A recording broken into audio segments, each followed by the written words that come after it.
My name is Anna Greer. I am 27 years old, and I work as a leasing coordinator for a regional property management company in Kentucky. My job is built on paperwork documentation and proving who owns what. 3 weeks ago, a severe tornado tore through our town and ripped the roof directly off my rented duplex. I spent hours standing in the dark with a flashlight, watching black rainwater destroy my furniture, my winter coats, and the quiet life I had built for myself. My landlord taped a yellow limited entry warning to my front door. I was officially displaced. I went through the proper channels and qualified for a $62,000 disaster relief payment. The money was a lifeline meant to secure a new apartment and replace the basic necessities of my daily routine. I spent the next 3 weeks sleeping on my best friend Tessa's couch, checking my bank portal every morning. I wore borrowed clothes that smelled faintly of damp earth, and I waited for the government funds to clear. Then my parents invited me to a backyard barbecue. They said it was a gathering to celebrate the family coming through the storm unharmed. I walked through their wooden gate expecting a strained but ordinary afternoon of potato salad and polite sympathy. Instead, I saw a brand-new, fully insulated two-bay garage standing at the edge of the property. My older brother Travis was leaning against the fresh vinyl siding, holding a cold drink, bragging to two neighbors about his new mini-split heating system. He was showing off the structure that my relief money had built. My $62,000 had not been delayed by a slow bureaucracy. It had been hijacked by my mother and poured into a concrete foundation so my brother could tinker with truck engines in comfort. I was homeless, and Travis had a climate-controlled workshop. Before I tell you how I dismantled this lie in front of the entire county inspection office, please take a moment to like and subscribe to Front Porch Revenge. Only do it if you know what it feels like to be the responsible child whose survival is treated as a secondary concern while the golden child gets everything. Drop your age and where you are listening from in the comments.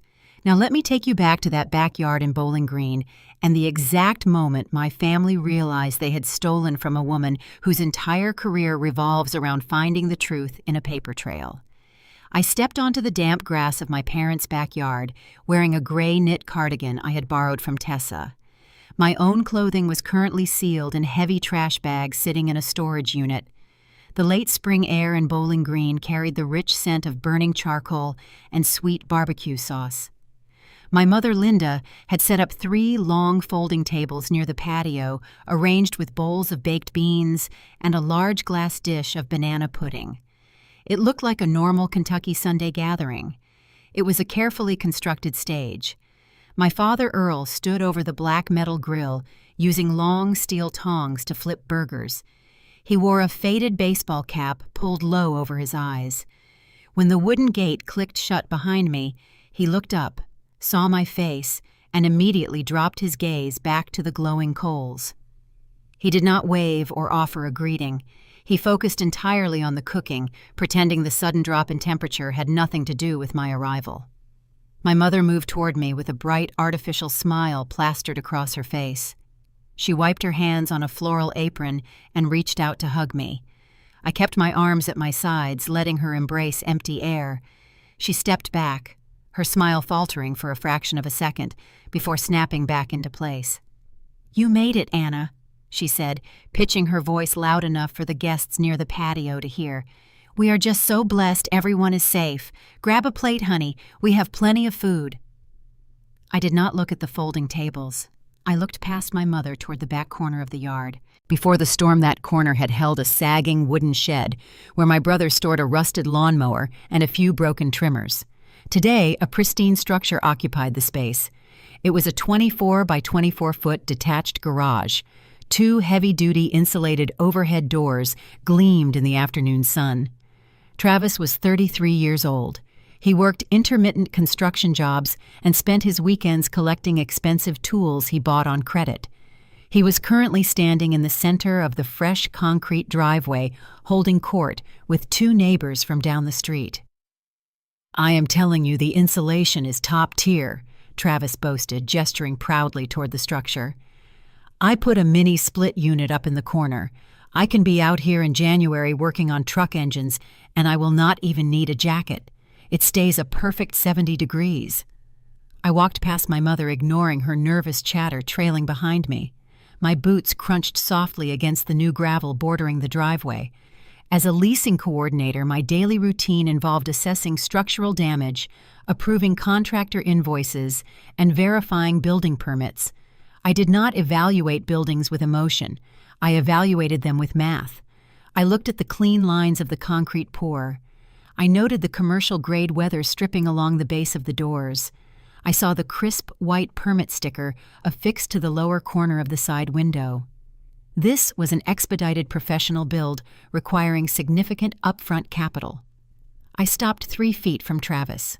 The two neighbors, noticing the rigid tension in my posture, stopped smiling and took a subtle step backward. Travis took a sip of his drink, his smug expression faltering as I stared at his new workshop. "Where did the money come from, Travis?" I asked, my voice flat and carrying easily over the sound of the sizzling grill. Travis shifted his weight, looking past me toward our mother. He did not have a quick answer prepared for a direct financial audit. Linda hurried over, stepping between me and the garage doors. She placed a hand on my borrowed cardigan, her grip tight and warning.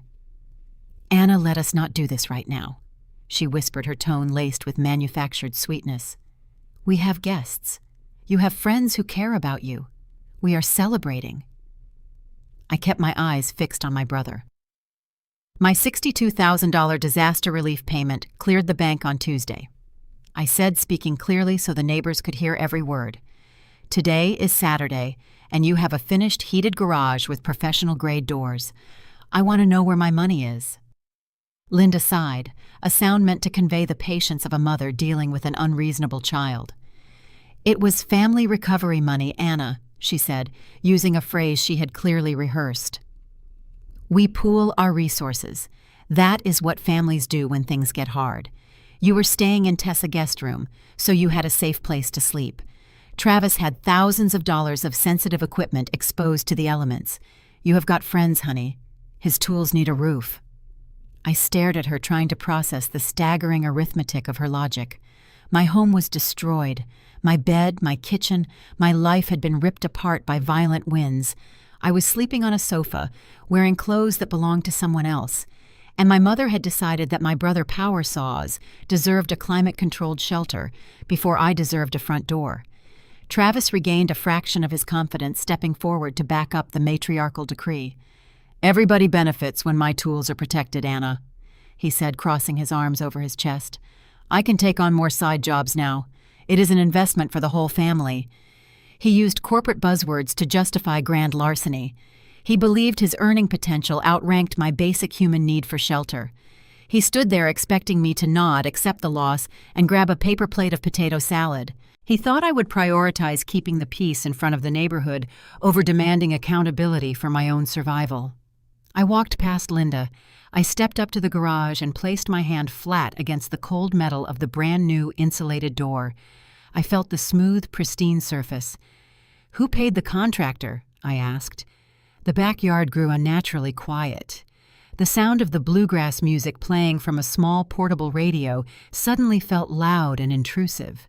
The two neighbors murmured quiet excuses, setting their drinks on a nearby workbench and walking swiftly toward the wooden gate. They recognized the radioactive fallout of a family theft being exposed in real time, and they wanted no part of the blast radius. Earl finally turned away from the grill. He set the metal tongs down on the side shelf. He looked at me, his face pale and tired, but he did not walk over to defend me. He stayed by the fire, choosing silence. I did not scream. I did not cry. Crying was a currency my family understood, and I refused to spend it here. I knew that anger was cheap, but documentation was permanent. I looked at the county permit sticker on the window. I memorized the contractor logo printed on a small yard sign discarded near the fence line. I was not looking at the building as a sister feeling betrayed. I was looking at it as an auditor preparing a ledger. Travis watched me inspect his prize. His jaw tightened. He stepped forward, his voice dropping the casual, boasting tone. He pointed a finger at the concrete pad. "The county already signed off Anna," he said, his tone hard and dismissive. "The inspections are done. You can glare at the door all you want, but the money is spent and the structure is legal. It is done." I turned my back on the brand new insulated garage doors and walked away from the smell of burning charcoal. I did not offer Travis a rebuttal. Arguing with a man who uses a concrete foundation to justify theft is a waste of breath. I kept my posture rigid as I navigated the uneven grass of my parents' backyard, passing the folding tables and the quiet, staring neighbors. I pushed through the heavy wooden gate and stepped onto the gravel driveway where I had parked my car. The humid Kentucky afternoon felt suddenly suffocating. I needed a witness, someone grounded in reality, who existed entirely outside the distorted logic of the Greer family. I pulled my smartphone from the pocket of my borrowed cardigan and initiated a video call. Tessa answered on the second ring. She was sitting in her own kitchen holding a mug of tea, but her relaxed expression vanished the moment my face appeared on her screen. She leaned closer to her camera, her brow furrowing in immediate concern. She asked why I looked so pale, noting that my breathing was shallow and uneven. I did not answer her question directly. I minimized the video window, keeping her voice on speaker, and opened my mobile banking application. My hands were shaking so badly, I mistyped my secure passcode on the first attempt. I took a slow, deliberate breath, steadying my thumb, and entered the correct sequence. I bypassed my primary checking and savings ledgers. I scrolled down to the very bottom of my financial profile, navigating to a secondary menu that housed a dormant credit union account. We opened that specific account a decade ago when I was 17 years old. I had just landed my first summer job, running documents and fetching coffee for a local property management office. Because I was a minor, the bank required an adult cosigner. My mother, Linda, placed her signature on the foundational paperwork, permanently linking her name to the routing number. Over the years, I transitioned my finances to independent accounts, leaving that old joint ledger sitting empty and forgotten. It was forgotten until a severe tornado tore through western Kentucky, ripping the sky wide open and plunging our entire community into chaos. The memory of the storm surfaced sharp and intrusive. I remembered standing on the cracked sidewalk outside my rented duplex the morning after the siren stopped howling. The roof had peeled back like the lid of a tin can, exposing my living room to the relentless rain. The carpet was soaked, squishing under my boots, ruining everything I owned. My landlord, Doris Hensley, stood beside me in the mud, taping a bright yellow limited entry warning to my shattered doorframe. I was officially homeless. I did not break down in the rubble. I fell back on my professional training. As a leasing coordinator, I understood the rigid architecture of disaster claims. I walked through the wreckage, taking room-by-room photographs, capturing the serial numbers on ruined appliances, and meticulously filing every email thread with the emergency management agencies. I handled the documentation perfectly. But a disaster zone breaks down normal infrastructure. The local postal service suspended routes due to impassable roads. Downed power lines knocked out internet access across my neighborhood. The bank branch downtown sat behind shattered safety glass, operating on unpredictable emergency hours. During that terrifying, disorienting week, Linda offered what looked like a lifeline. She played the role of the calm, practical matriarch flawlessly. She pointed out that her suburban address was untouched by the wind. She insisted it was far too risky to route a significant government relief check to a displaced tenant with no reliable mailbox or secure internet connection. She suggested I use the old joint credit union account to receive the electronic transfer. She framed it as a protective measure, ensuring the funds would land safely in a stable, accessible location while I navigated the chaos of finding a new place to sleep. Survival mode forces you to be pragmatic. When you are boxing up wet clothes and sleeping on a friend's sofa, you rely on the people who offer you solid ground. I trusted the logistics. I provided the disaster agency with that specific routing number. Standing in the gravel driveway, I watched the digital banking ledger load on my screen. The truth materialized in stark, undeniable black and white text. I read the transaction history aloud to Tessa, my voice trembling over the phone speaker. The $62,000 relief payment had landed on Tuesday morning. The deposit line glowed in bright green text. Directly beneath it, recorded in harsh red font, were 3 distinct withdrawal timestamps. By Thursday afternoon, $58,000 had been transferred out via consecutive cashier checks. The account balance currently sat at a meager $4,000. My mother had not hacked a password. She had not broken into a secure vault. She had exploited a decade-old bureaucratic technicality, utilizing her legal status as a co-signer to drain the funds the moment they materialized. She used a natural disaster to fund her son construction project. Tessa listened to the silence stretching between us on the call. She did not offer hollow comfort or suggest there might be a bank error. She delivered the precise grounding truth I desperately needed to hear. "You trusted your mother during a tornado," Tessa said, her voice firm and uncompromising through the speaker. "That is not the same thing as giving her permission to spend your survival money." The shaking in my hands abruptly stopped. The suffocating shock evaporated, replaced by a cold operational focus. I was done treating the new garage as a bizarre family misunderstanding. I was staring at a deliberate, calculated theft executed by the people who were supposed to protect me. I did not march back through the wooden gate to scream at Linda.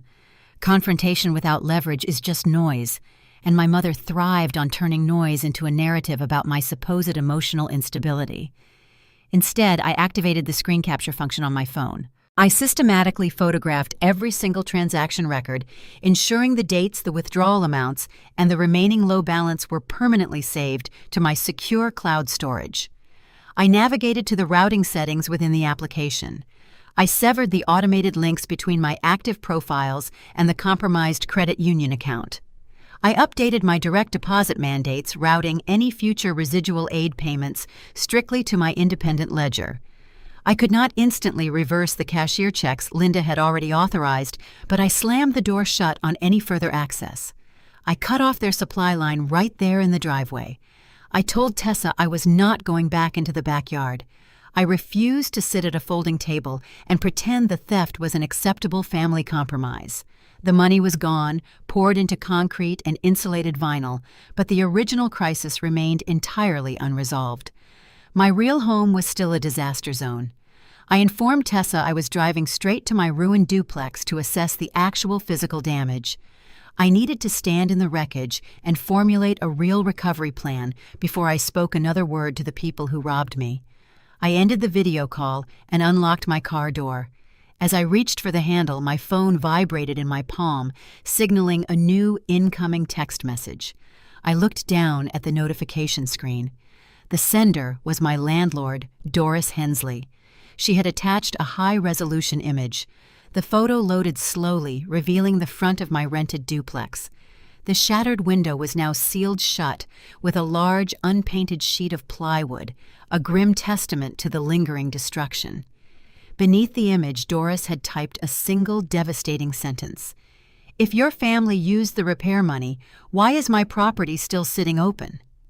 I did not reply to Doris. Staring at the photograph of the plywood sealed over my shattered window, the reality of my vulnerability crystallized. I could not fight a multi-front war over text messages. If I wanted to force my family to acknowledge the theft, I had to corner them in the space where they felt most secure. I waited until the following morning. I bypassed the telephone, entirely refusing to give Linda the opportunity to hang up or deflect behind a poor cellular connection. I drove straight to their house. The kitchen smelled strongly of dark roast coffee and vanilla. It was a specific, heavy fragrance emanating from the emergency storm candles Linda had stockpiled in the days immediately following the tornado. The room was pristine, completely untouched by the devastation that had leveled neighborhoods just 5 miles away. The morning sunlight caught the glass of a framed blue ribbon hanging prominently beside the walk-in pantry. It was an award Travis had won in a high school shop class over 15 years ago. My parents treated it like an Olympic medal. There were no photographs of my college graduation or my Employee of the Month plaques on that wall. The hierarchy in the Greer household was not a secret. It was the wallpaper. Earl sat at the oak dining table reading the local newspaper. Linda was near the stove, wiping down the already spotless granite counters. They both stopped moving when I walked through the doorway. The performative bright smiles they had worn during the backyard barbecue were entirely gone. They looked at me with the rigid defensive posture of people who knew the bill had finally arrived. I walked directly to the table. I did not sit down. I pulled my phone from my pocket, opened the text message thread with my landlord, and placed the device face up on the wood right next to Earl's coffee mug. The image of the boarded-up duplex glared brightly on the screen. "Doris wants to know why her property is still exposed while Travis is heating a new garage," I stated, keeping my voice level and purely factual. Earl glanced at the screen. He did not flinch. He did not look ashamed. He picked up his coffee mug, taking a slow sip before looking me directly in the eye. "It was just a rental." Anna Earl said, his tone casual, attempting to dismiss the severity of the situation with a wave of his hand. "You do not own the dirt under that duplex. Travis's tools are how he feeds his kids. We had to prioritize the investments that actually put food on the table." The casual cruelty of the statement knocked the breath out of my lungs. My father had just looked at the place where I slept, the sanctuary I had paid for with my own wages, and reduced it to a disposable piece of real estate. He confirmed that my basic need for a safe, dry home carried absolutely zero weight compared to preserving his son's ego. Linda abandoned her cleaning rag and hurried over to the table, desperate to control the narrative before it spiraled into a shouting match. "Nobody left you in the street," Linda argued, leaning forward to press her hands flat against the oak surface. "You had Tessa's guest room. You had a warm bed. You were perfectly safe. The government money was sitting right there, and your brother was looking at losing thousands of dollars in sensitive contracting equipment to the rain. We made a strategic family decision." A strategic family decision. She weaponized the vocabulary of unity to justify a unilateral financial strike. "If it was a family decision," I countered, staring down at my mother, "why did you not ask me? It was my name on the relief application. It was my home that was destroyed. Why did you drain the account without sending a single text message or making a single phone call?" Earl set his mug down with a sharp, heavy clack against the wood. He stared at me, his jaw set in a hard, uncompromising line. He was tired of pretending. He was ready to drop the mask. "Because you would have made it complicated," Earl stated, delivering the unvarnished truth with brutal efficiency. "You would have started citing lease agreements and repair timelines. You would have demanded the money go to that landlord instead of helping your own blood. We did not have time to argue with you while Travis's livelihood was rusting in the mud." The sheer audacity paralyzed me for a fraction of a second. My father just openly admitted that they bypassed my consent precisely because they knew I would refuse to participate in the fraud.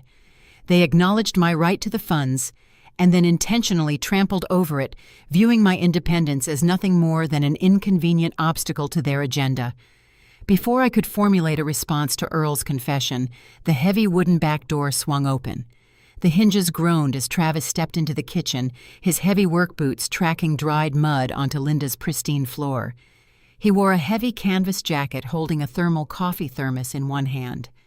He surveyed the tense standoff at the dining table, taking in my rigid posture and the phone resting on the wood. He did not look guilty. He looked profoundly annoyed that his morning routine was being interrupted.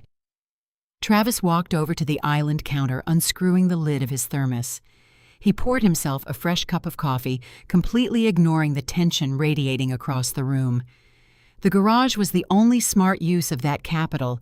Anna Travis declared, his voice carrying the smug, unearned confidence of a man who had never faced a consequence he could not outrun.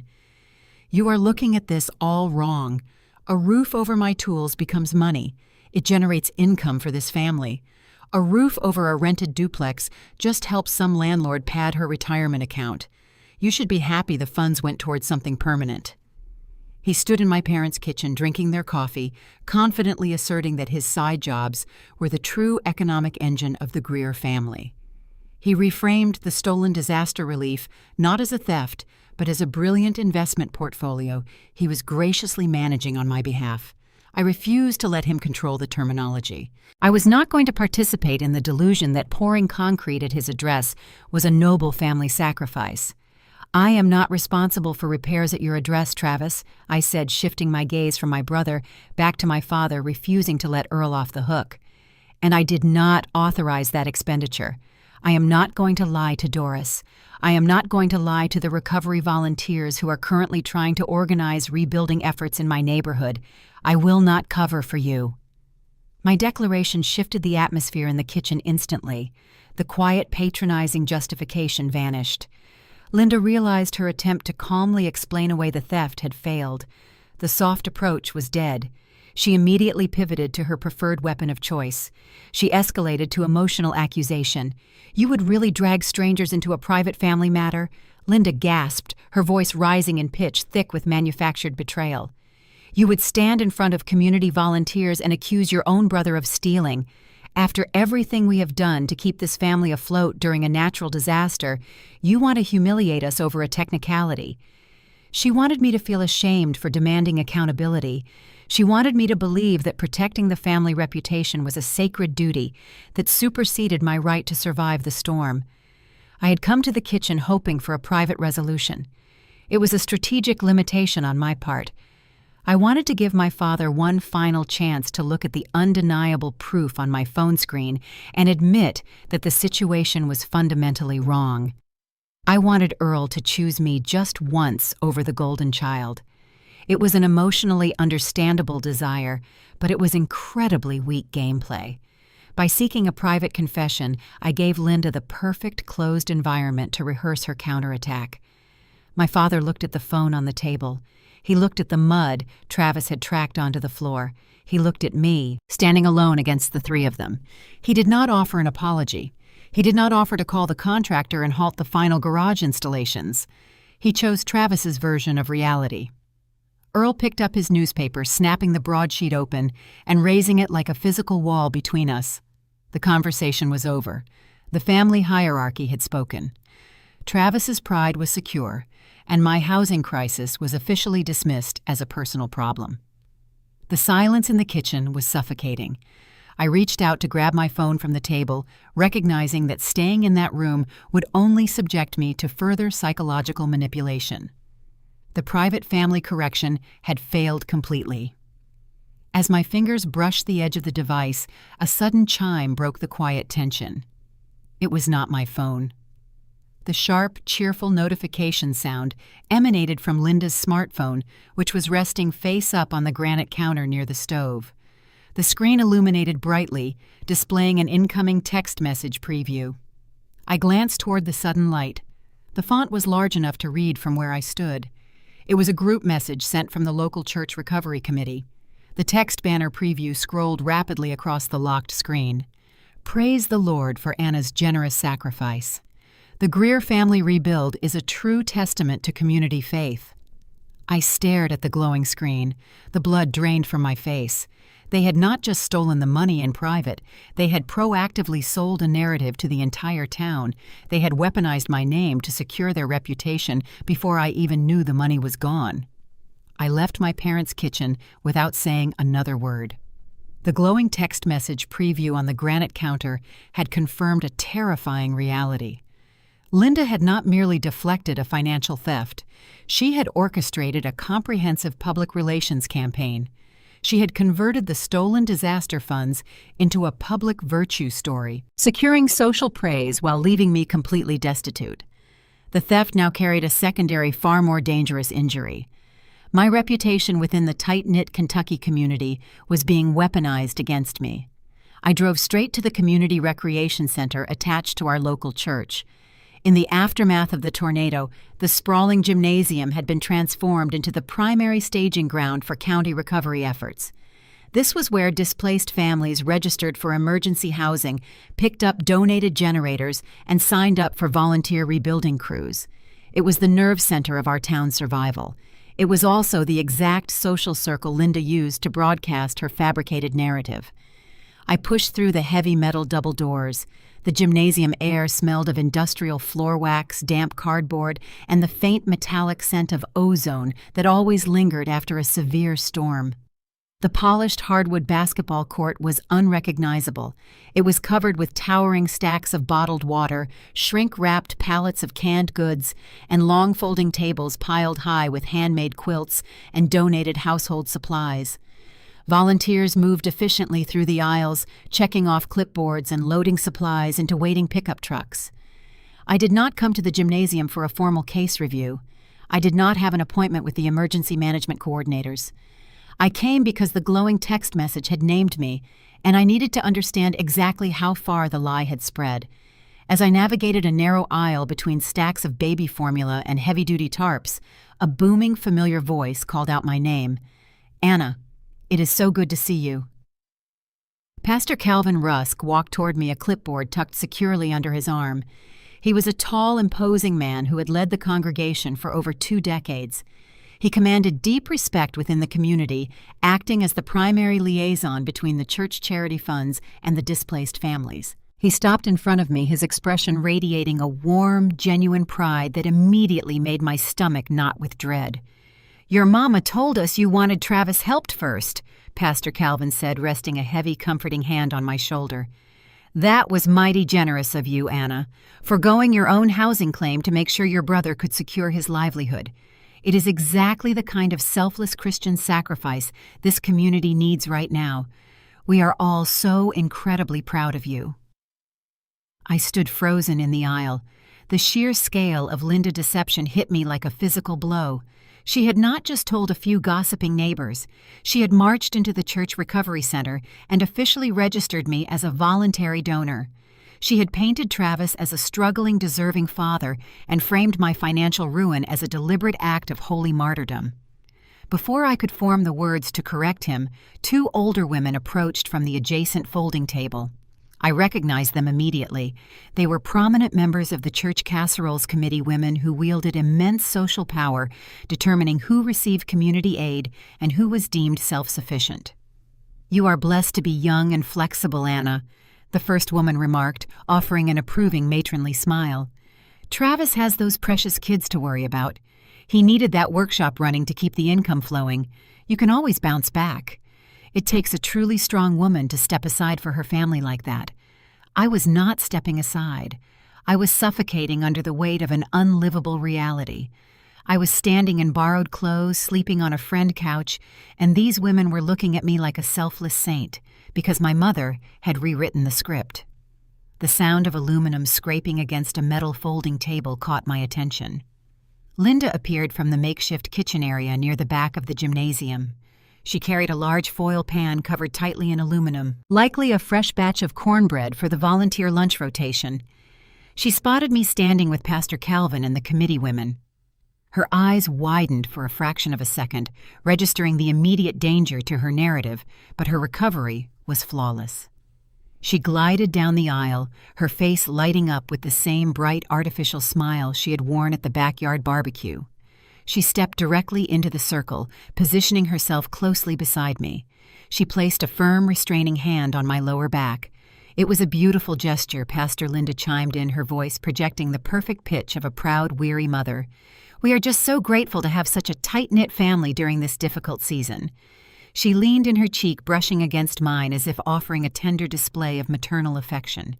Her lips barely moved as she delivered a harsh, desperate whisper directly into my ear. "Do not embarrass me here." The command was a chilling reminder of my designated role in the Greer family dynamic.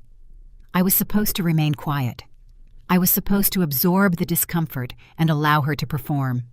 She expected me to lower my head and accept the applause for a donation I never made, sealing the theft permanently in the public record. My private first instinct, the deep-seated reluctance to cause a scene in front of authority figures, warred violently with the urgent need to protect my survival. I hated being the center of public conflict. I did not want to scream across the gymnasium and turn my family trauma into a spectacle for the casserole committee. But staying silent meant starving. If the church believed I had voluntarily donated my $62,000 relief check, they would automatically drop my name to the bottom of the housing support registry. My remaining aid pipeline was currently evaporating right in front of me. I did not publicly explode. I did not launch into a detailed explanation of the hijacked bank account or the forged contractor permits. I utilized the precise, bounded competence I relied upon at the leasing office. I delivered a single, unequivocal correction to the man holding the clipboard.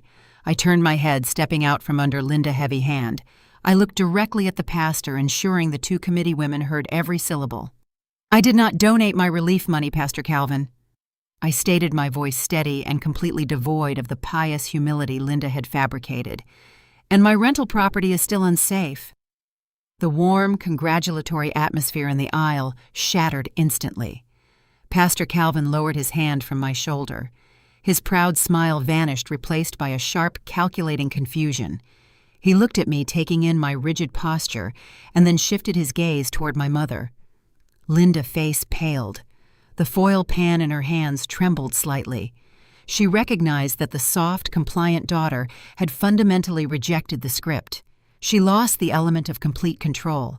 But Linda was a master of the environment. She recognized my restraint. She saw that I kept the correction brief to avoid a screaming match, and she immediately weaponized that hesitation. She let out a long, tragic sigh, shaking her head with profound manufactured sorrow. "Oh, Anna," Linda murmured, directing a look of deep maternal pity toward the pastor. "She is just so overwhelmed right now, Calvin. The storm has been so hard on her nerves. The details are all getting jumbled in her head. She is exhausted. She attempted to gaslight the entire room. She suggested that my clear, factual statement was actually a symptom of post-traumatic stress. It was a brilliant, terrifying tactical maneuver. She was using my quiet, professional demeanor to paint me as an unstable victim who could no longer remember her own generous decisions. I had stopped the church from treating Linda's story as an uncontested fact, but the correction was only partially effective. I had planted a seed of doubt, but I had not produced the physical proof required to completely uproot the lie. Pastor Calvin possessed the sharp instincts of a man who had navigated decades of small-town church politics. He recognized the volatile tension radiating between my mother and me. He did not immediately condemn Linda, nor did he dismiss my statement as the rambling of an overwhelmed victim. He operated strictly on procedure. He raised his clipboard, drawing a thick black line through a specific entry on his printed spreadsheet. "I will pause the announcement regarding your donation on the thank you registry, Anna." Pastor Calvin said, his tone shifting into a neutral administrative register. "We will hold the official record until I hear a final confirmation from the county inspector or your landlord." He offered a practical diplomatic pause, but the damage to my reputation was already actively threatening my recovery. The garage, initially a symbol of stolen funds, had mutated. It was now widely known within the crucial recovery circles as my generous voluntary gift to my brother. The theft was no longer just about concrete and insulation. It was about stolen public credit. Linda offered the pastor a tight, strained smile, holding her foil pan like a shield, confident that the delay would ultimately resolve in her favor. She believed I would never push the conflict far enough to provide the required proof. As the two committee women began to slowly back away, eager to escape the radioactive awkwardness of the aisle, Pastor Calvin leaned in slightly. He lowered his clipboard, offering a quiet, strategic piece of advice intended only for me. "Doris Hensley is meeting an insurance adjuster at your rental property this afternoon," Pastor Calvin said quietly, his eyes holding a firm, serious warning. "If you want people to believe you over your mother, you need to take someone with you." Pastor Calvin's advice echoed in my head as I pushed out of the gymnasium and walked back to my car. He recognized that Linda possessed the social high ground within the church community. If I wanted to dismantle her narrative, I could not rely on private family corrections.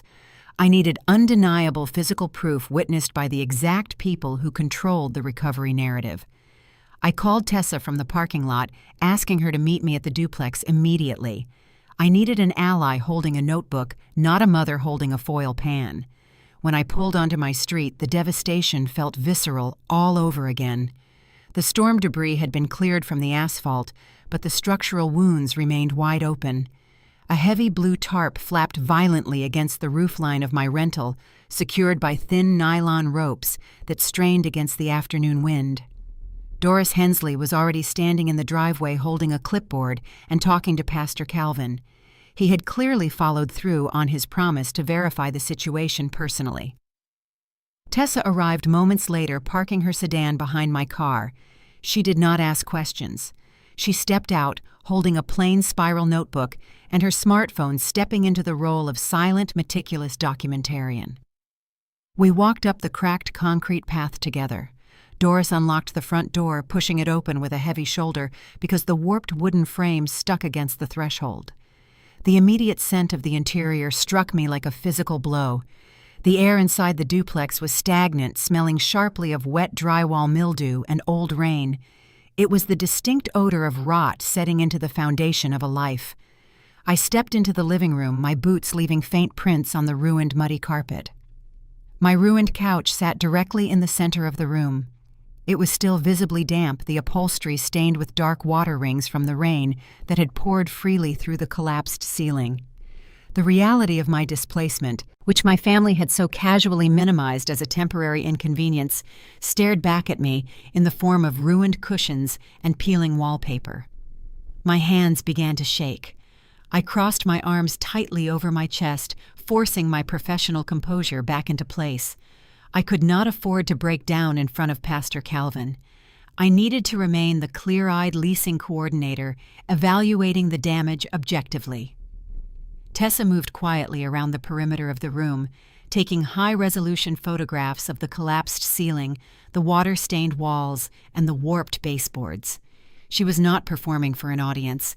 She was simply building an irrefutable ledger of evidence. Doris walked toward the short hallway leading to the bedrooms. She pressed the toe of her boot against a section of the linoleum floor. The material gave way with a sickening, spongy squish. "The subflooring is completely compromised," Doris stated, her voice projecting clearly in the empty house. "The structural integrity is gone.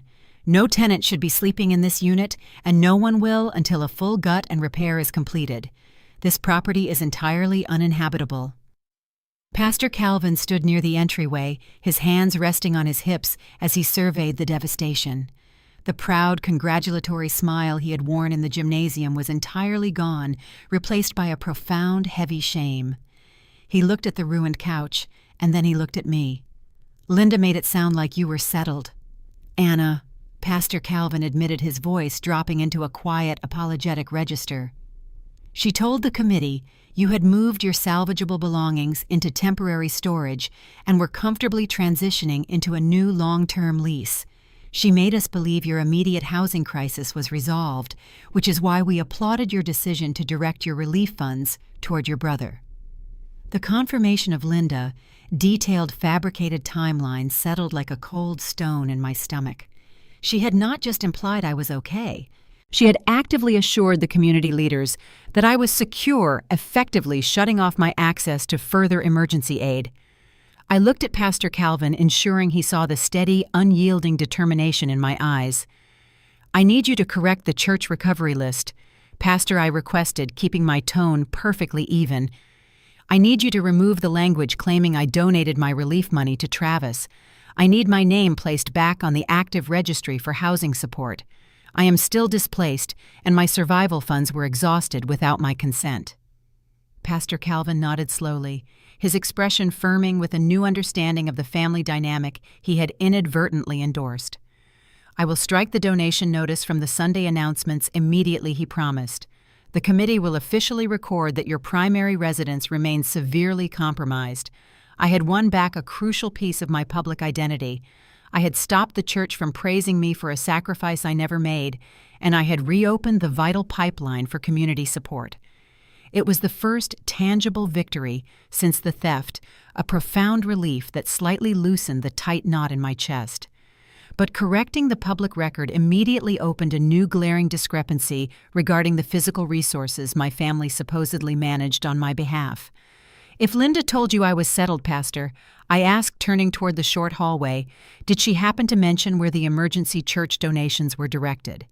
Pastor Calvin checked his clipboard, flipping to a secondary page. "The committee approved a comprehensive household support package for you last week, Anna," he confirmed.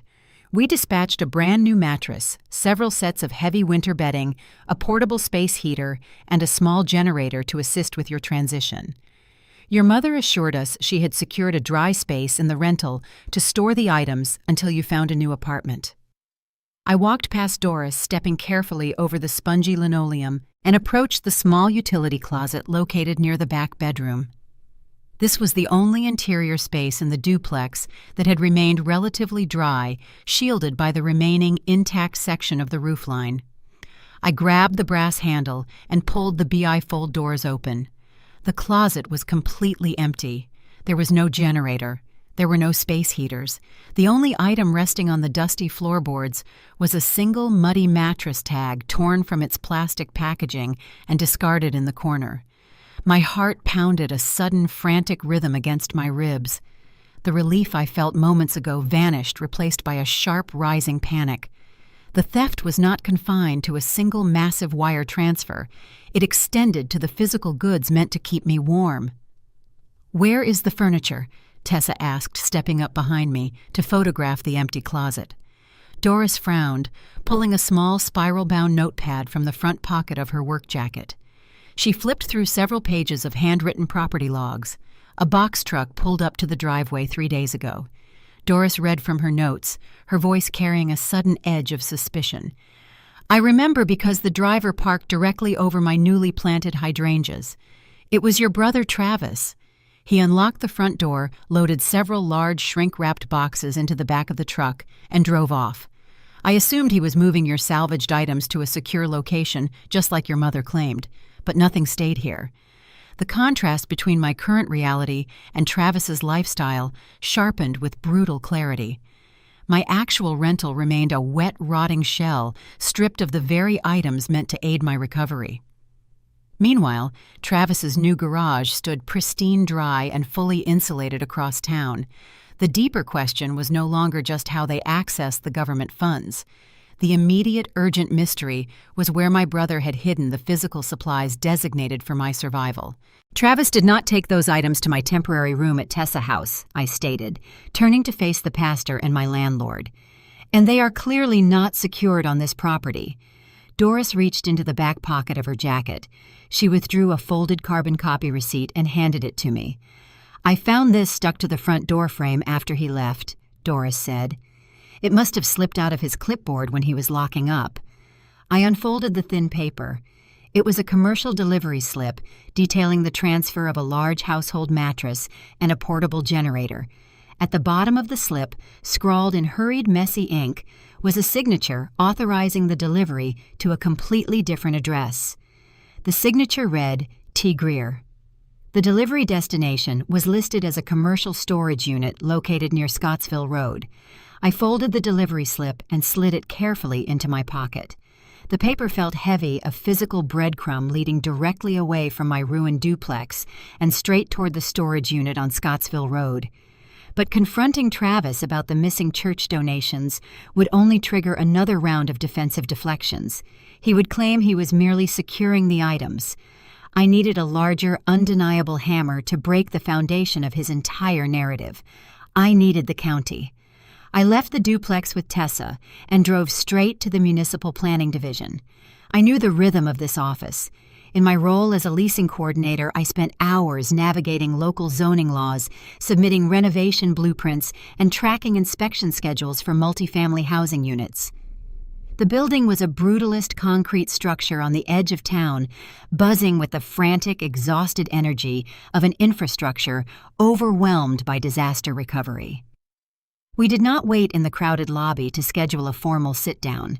I knew the inspectors rarely stayed behind their desks during a crisis.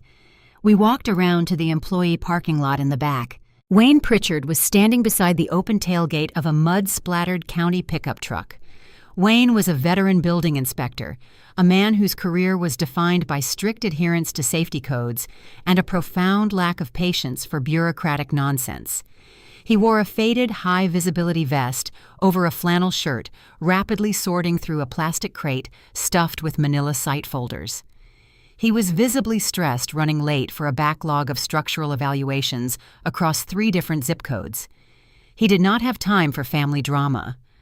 I approached his truck, keeping my posture professional and my request highly specific. I did not launch into a tearful story about my mother stealing my relief money.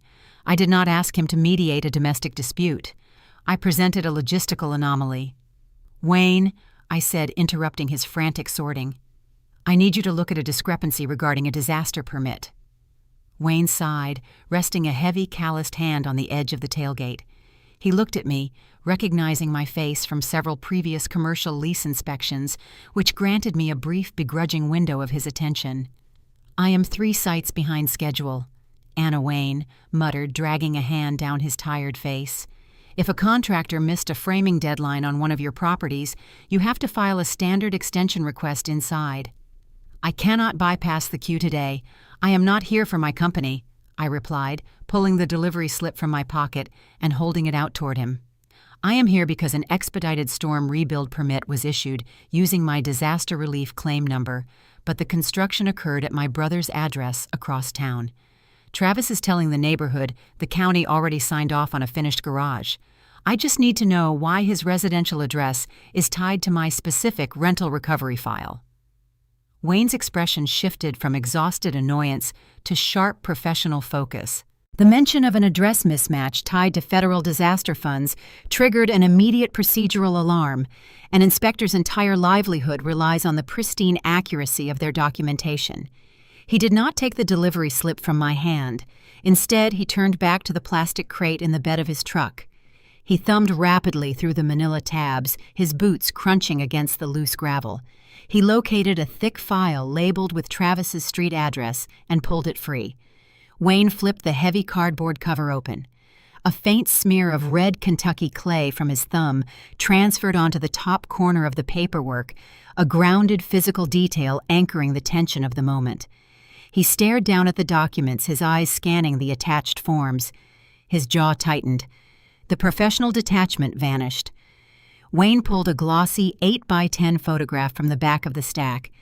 It was the mandatory before picture, a standard requirement for any expedited storm rebuild permit. It was supposed to document the structural damage that justified the emergency construction. He held the photograph out so Tessa and I could see it clearly.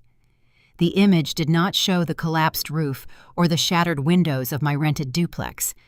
It showed a dilapidated, sagging wooden shed sitting in the back corner of a pristine suburban lawn. It was the old rotting structure Travis had used to store his broken lawnmower before the new garage took its place. "This address and that damage photo do not belong in the same file," Wayne stated, his voice dropping into a low, dangerous register. "The emergency relief claim number printed on this permit application belongs to a multi-family dwelling in the disaster zone. The structural footprint in this photograph is a detached residential outbuilding in a completely different zip code." The confirmation sent a rush of cold, validating relief through my chest. I was not crazy. I had not misunderstood the situation. The physical evidence of their fraud was sitting right there in a county folder. But the relief was immediately followed by a sharp, suffocating wave of shame. My family had not just stolen from me. They had manipulated a federal disaster system, and now a county official was staring directly at their mess.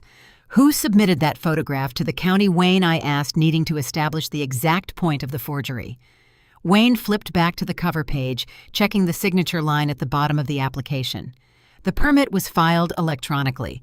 Wayne explained, his finger tracing the printed text. "The applicant listed is Linda Greer. She claimed she was acting as the authorized proxy for the displaced tenant, utilizing the disaster claim number to expedite a replacement structure for salvaged goods. My mother. She had orchestrated the entire bureaucratic sleight of hand. She used my claim number to bypass the standard zoning wait times, attaching a photo of an old shed to justify a massive new build for her golden child. Travis is hosting a neighborhood barbecue tomorrow afternoon to show off the finished structure," I said, looking directly at the veteran inspector. "He is telling everyone, including the local contractors, that the county has already completed the final walkthrough and signed off on the project." Wayne closed the manila folder with a sharp, definitive snap. He tossed it onto the passenger seat of his pickup truck. As an inspector, he could not determine the moral guilt of my family, nor could he arrest my mother for fraud. But he possessed the absolute authority to halt a compromised construction site. I cannot adjudicate who paid for what Anna Wayne said, wiping the red clay from his thumb onto his denim jeans. But I can verify whether a structure matches the permitted address and the authorized damage claim. If an expedited permit was secured using fraudulent geographical data, that building does not exist legally. I had secured a concrete path toward public contradiction. I did not need to scream at my mother across a folding table. I did not need to beg my father to admit the truth. I just needed the county to enforce its own rules. Wayne leaned against the open door of his truck, staring out across the bustling municipal parking lot. He calculated his inspection route, adjusting his mental schedule to accommodate the sudden glaring liability sitting in his passenger seat.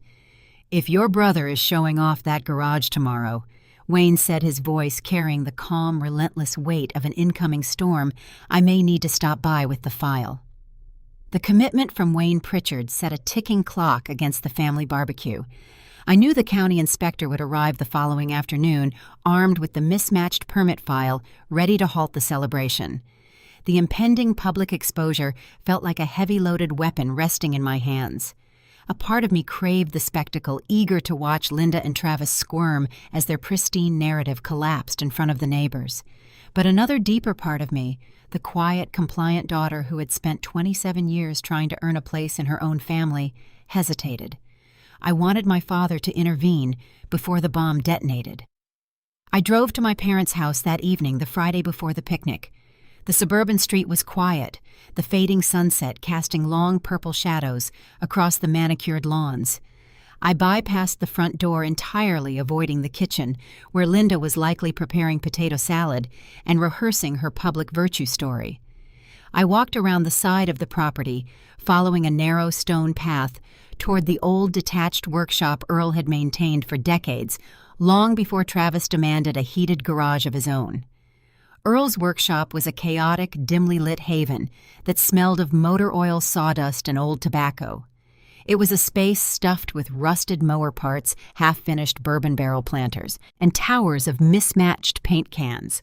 A small grease-stained radio sat on a wooden shelf, playing a low, steady stream of classic bluegrass music. My father was sitting on a metal stool near the back workbench, hunched over a sharpening stone. He held a small pocket knife, drawing the steel blade across the coarse surface with a rhythmic scraping sound. He was alone, isolated in his own quiet sanctuary, perfectly content to ignore the escalating tension brewing inside the main house. I stepped through the open doorway. The floorboards creaked under my boots, announcing my arrival. Earl did not look up from the sharpening stone. He continued drawing the blade, the rhythmic scraping sound filling the quiet workshop. He expected me to stand there, absorb the silence, and eventually leave. He expected the conflict to magically dissipate simply because he refused to acknowledge it. "I am not here to argue with Mom tonight," I said, leaning against the wooden doorframe. "I am here to tell you that Wayne Pritchard from the County Inspection Office reviewed the emergency permit file this afternoon." The rhythmic scraping abruptly stopped. Earl's hand froze mid-motion. He slowly lowered the pocket knife, letting it rest against the whetstone. He turned his head, looking at me through the dim light. The carefully cultivated mask of blissful ignorance fractured, revealing a sudden sharp panic. "Why would you bring county people into this?" Anna Earl demanded, his voice thick with genuine horrified disbelief. He treated the involvement of a government official as a betrayal far worse than stealing $62,000 from a displaced disaster victim. "Because you brought my name into it first," I replied, my voice steady, refusing to accept the blame for escalating a situation they had created. Mom used my disaster claim number to bypass the zoning wait times. She submitted a photograph of an old shed and claimed it was storm damage to secure an expedited rebuild for Travis. Wayne knows the address on the paperwork does not match the physical location of the new garage. Earl stared at the sawdust scattered across his workbench. The color drained from his weathered face. He understood the severe legal and financial implications of falsifying municipal documents, especially when tied to federal relief funds. He realized the problem could no longer be dismissed as a minor family squabble over a borrowed bank account. "He is coming tomorrow." I continued, laying the reality bare. Wayne is driving by the picnic to verify the address and the authorization. When he pulls that permit, Travis is going to lose his brand new workshop in front of the entire neighborhood. I offered him the olive branch. It was a limited, highly conditional offer, but it was an opportunity for redemption. You need to tell Linda and Travis to correct the story before tomorrow afternoon, I urged, stepping further into the workshop. You need to tell the church committee that the money was not a donation, and you need to call the contractor to halt the final installations. If you fix the narrative and return the remaining aid to my recovery file before Wayne arrives, I will handle the inspector. I will tell Wayne it was an administrative filing error during the storm chaos. I will give you an out. For a brief, agonizing moment, I saw my father soften. The rigid defensive posture relaxed. He looked tired, carrying the exhausting burden of sustaining a fabricated reality. He looked down at his rough, calloused hands that had spent decades working hard to provide a comfortable life, only to watch his wife and son jeopardize it all for an insulated garage. Travis was in a bad place, Anna Earl murmured, his voice dropping to a fragile, vulnerable whisper. The storm wiped out his primary contracting client.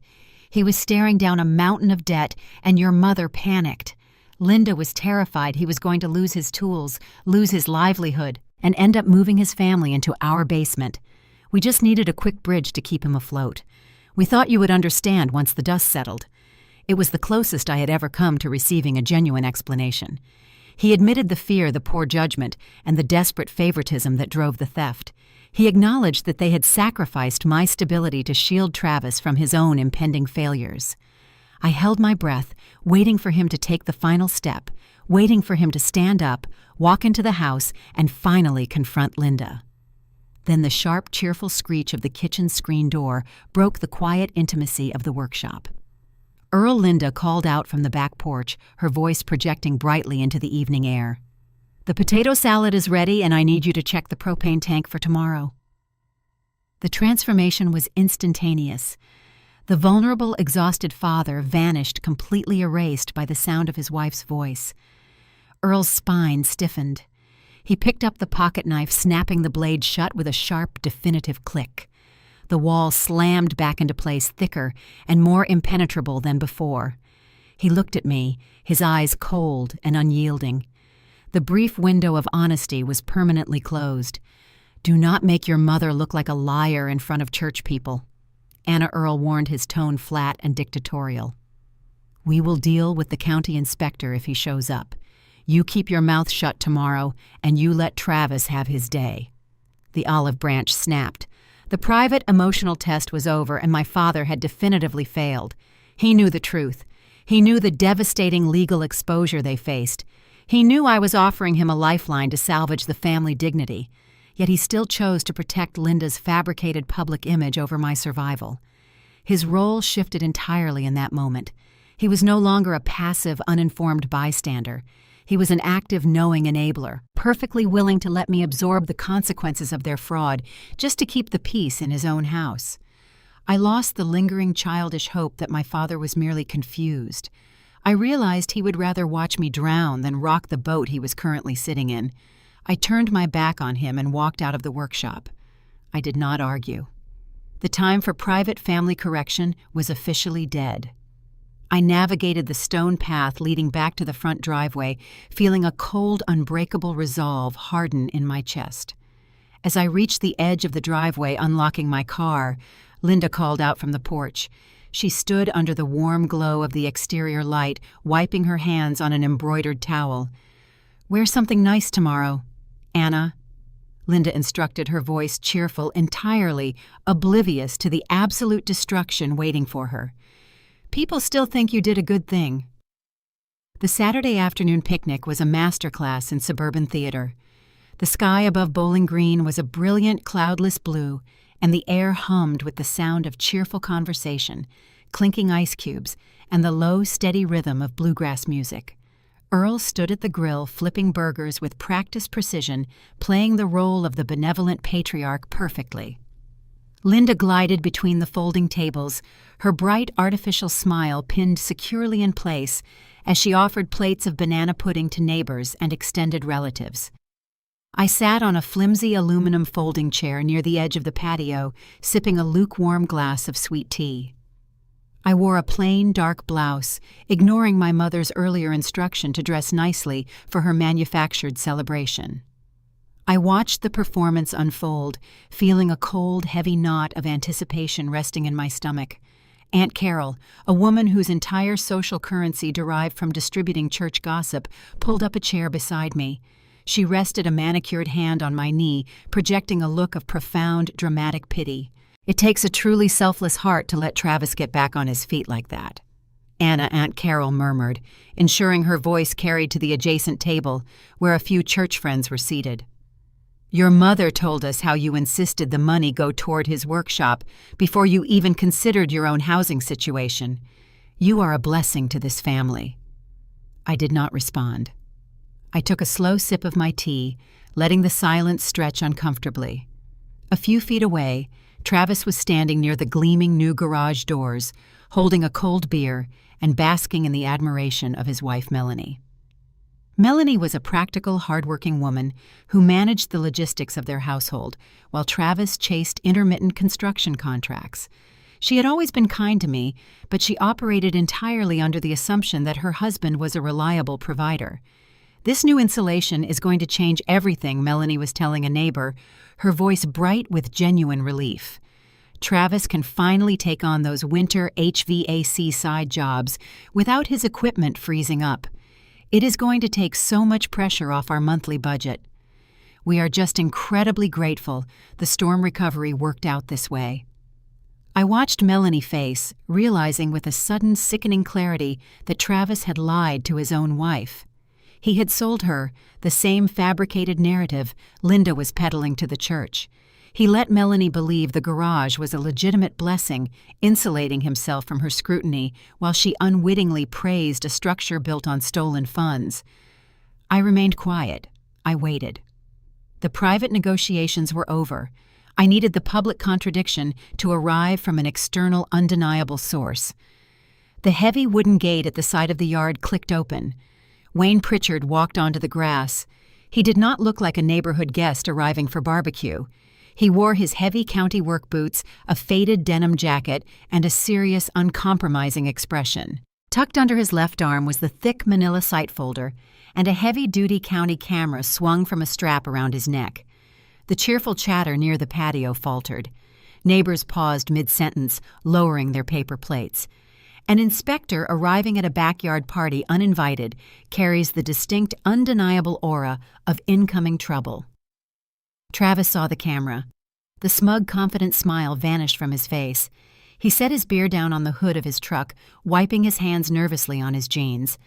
Linda froze near the dessert table, her eyes darting frantically between Wayne and me, realizing the containment breach was actively happening. Wayne did not greet the hosts. He walked directly toward the center of the gathering, stopping at the main folding table where Earl had just placed a fresh platter of burgers. Earl Wayne said, his voice carrying the flat, authoritative tone of a man executing a municipal mandate. My father stared at the inspector. The paper plate he was holding slowly folded in his hand, the grease from a burger soaking through the cheap cardboard. He looked at me, a brief flash of furious accusation crossing his features, before he forced his attention back to Wayne. Wayne opened the manila folder. He pulled out 2 high-resolution 8x10 photographs and laid them flat on the red and white checkered tablecloth. "I need someone to explain these discrepancies before I can finalize the structural permits," Wayne announced, ensuring his voice carried to the silent, watching guests. The first photograph displayed my rented duplex, the roof torn open, the blue tarp flapping, and the yellow limited entry warning taped to the shattered front door. The second photograph showed Travis's pristine, newly constructed garage gleaming in the afternoon sun. Why did disaster relief money tied to an emergency claim number at one address build a detached workshop at a completely different location, Wayne asked. The question hung in the humid Kentucky air, absolute and devastating. The carefully constructed narrative of the benevolent donation shattered instantly. The neighbors stared at the photographs, the cognitive dissonance rendering them speechless. Aunt Carol pulled her hand away from my knee as if she had been burned. Linda did not attempt to explain the geographical mismatch. She did not offer a tearful story about family unity. She immediately pivoted to aggressive, desperate deflection. She turned on me, her face flushed with frantic rage. "You reported your own family!" Linda shrieked, pointing an accusing finger across the patio. After everything we have done to keep a roof over your head, you dragged the county into our backyard to humiliate your brother." Her instant accusation was a profound tactical error. By attacking me for exposing the fraud, she implicitly confirmed that the fraud existed. She inadvertently confessed to the entire patio that the narrative she had sold them was a lie. Travis rushed forward, desperate to salvage his reputation in front of Melanie and the neighbors. He stepped between Wayne and Linda, attempting to construct a new defense on the fly. "It is not a random workshop," Travis stammered, his voice loud and defensive. "It is a dual-purpose structure. We built the garage to provide safe, climate-controlled storage for Anna's salvaged belongings while her rental is being repaired. It is a temporary staging facility funded by her relief claim. We just expedited the construction to protect her property from water damage." He was incredibly quick, twisting the narrative to paint himself as the responsible custodian of my ruined life. It was a plausible excuse, a story that might have satisfied the neighbors if they did not look too closely. But Wayne was an inspector. He looked exclusively at the details. Wayne tapped the edge of the manila folder, drawing the crowd attention back to the paperwork. "That is an interesting explanation," Travis Wayne said, his tone dry and unimpressed. "But if this structure was permitted as an emergency storage facility for storm-damaged goods, why does the required before photo submitted with the application show an old rotting shed on this property rather than the documented storm damage at the actual rental address?" The silence that followed was suffocating. Travis opened his mouth, but no words came out. The storage excuse was dead on arrival, completely contradicted by the fraudulent photograph Linda had submitted to bypass the zoning board. I stood up from the aluminum folding chair. I did not need to shout. The overwhelming evidence resting on the picnic table provided all the volume I required. I did not donate my money, I stated, speaking clearly to the stunned neighbors, the silent church friends, and the horrified expression on Melanie's face. I did not approve this garage. I did not authorize the withdrawal from my joint account. My home is still unlivable, and the funds designated for my survival were spent on those insulated doors. The public exposure was absolute. The backyard gossip would burn through Bowling Green faster than a wildfire. Aunt Carol looked at Linda with profound disgust, realizing she had been used as a pawn to spread a fabricated virtue story. Melanie took a slow, deliberate step away from her husband. She looked at the garage, then looked at Travis, the realization dawning that her financial relief was built on a stolen foundation. "Storage?" Melanie asked, her voice trembling slightly. "You told me the county approved a permanent workspace. You never said a word about storing Anna's belongings in there. What exactly did you mean by storage, Travis?" My brother looked at his wife, trapped between the county inspector, the stolen money, and the collapsing marriage. He had lost control of the narrative the celebration and his wife respect in a matter of minutes. Wayne picked up the photographs and slid them back into the manila folder. "I am placing a hold on the final approval certificate," Wayne informed Earl, effectively rendering the garage a massive, uninsurable liability. "The county will require corrected permits, updated authorizations, and a formal explanation of the address discrepancy before this structure clears inspection." The teaser was fully paid off. The shiny new workshop was no longer a prize. It was a glaring, illegal monument to their theft. I felt a rush of profound, validating relief. I had regained control of my name. But the victory was immediately followed by a new, frantic escalation. Travis realized his pristine image was annihilated. He could not defend the stolen money, and he could not defend the forged permit photograph. He lashed out, resorting to petty, vindictive cruelty. Fine, Travis snapped, his face twisted in bitter anger. If she wants her stuff so bad, she can go look in the storage unit before the church gives it away. Travis's angry outburst at the picnic exposed a terrifying new flank in the war for my recovery. The $62,000 relief check was gone, cemented into the foundation of his illegal garage, but the physical donations provided by the church committee represented my final remaining lifeline. The new furniture, the generator, the heavy winter bedding. These were the resources standing between me and total destitution once my temporary stay on Tessa's couch ended. If Travis was threatening to let the church redistribute those items, he was actively trying to sever my last connection to community aid. The morning after the disastrous barbecue, a heavy gray overcast sky blanketed Bowling Green, matching the suffocating tension that had settled over my family. I did not wait for Travis to execute his threat. I called Tessa, and we borrowed a spare cargo van from Doris's property management fleet. We drove straight to the commercial storage facility located near the busy commercial strip on Scottsville Road. We were not alone when we arrived. Melanie's sensible silver sedan was already parked near the chain-link security gate. Melanie stood leaning against the hood of her car, her arms crossed tightly over her chest. She looked exhausted, her eyes rimmed with red, a visible testament to a long, sleepless night spent arguing with a husband she no longer recognized. Travis arrived a few minutes later, pulling his heavy pickup truck aggressively into the gravel lot. He slammed the driver's side door, his face locked in a defensive, bitter scowl. He marched toward the facility office, ignoring my presence entirely. "I am only here because Melanie threatened to take the kids to her mother's house if I did not open the unit today." Travis snapped, his voice rough and antagonistic. "She got embarrassed in front of half the family yesterday, and now she is acting like I committed a felony. I am just trying to protect our investments." Melanie did not defend him. She did not offer a placating excuse or attempt to smooth over his hostility. She stared at the gravel, her silence a profound indicator of shifting loyalties. The united front of the Greer marriage was fracturing under the weight of the stolen disaster funds. The facility manager, a quiet, observant man named Dale Whitaker, emerged from the small cinder-block office holding a master ring of keys. He did not ask questions about the tense family dynamic unfolding in his parking lot. Dale operated on strict liability-driven procedures.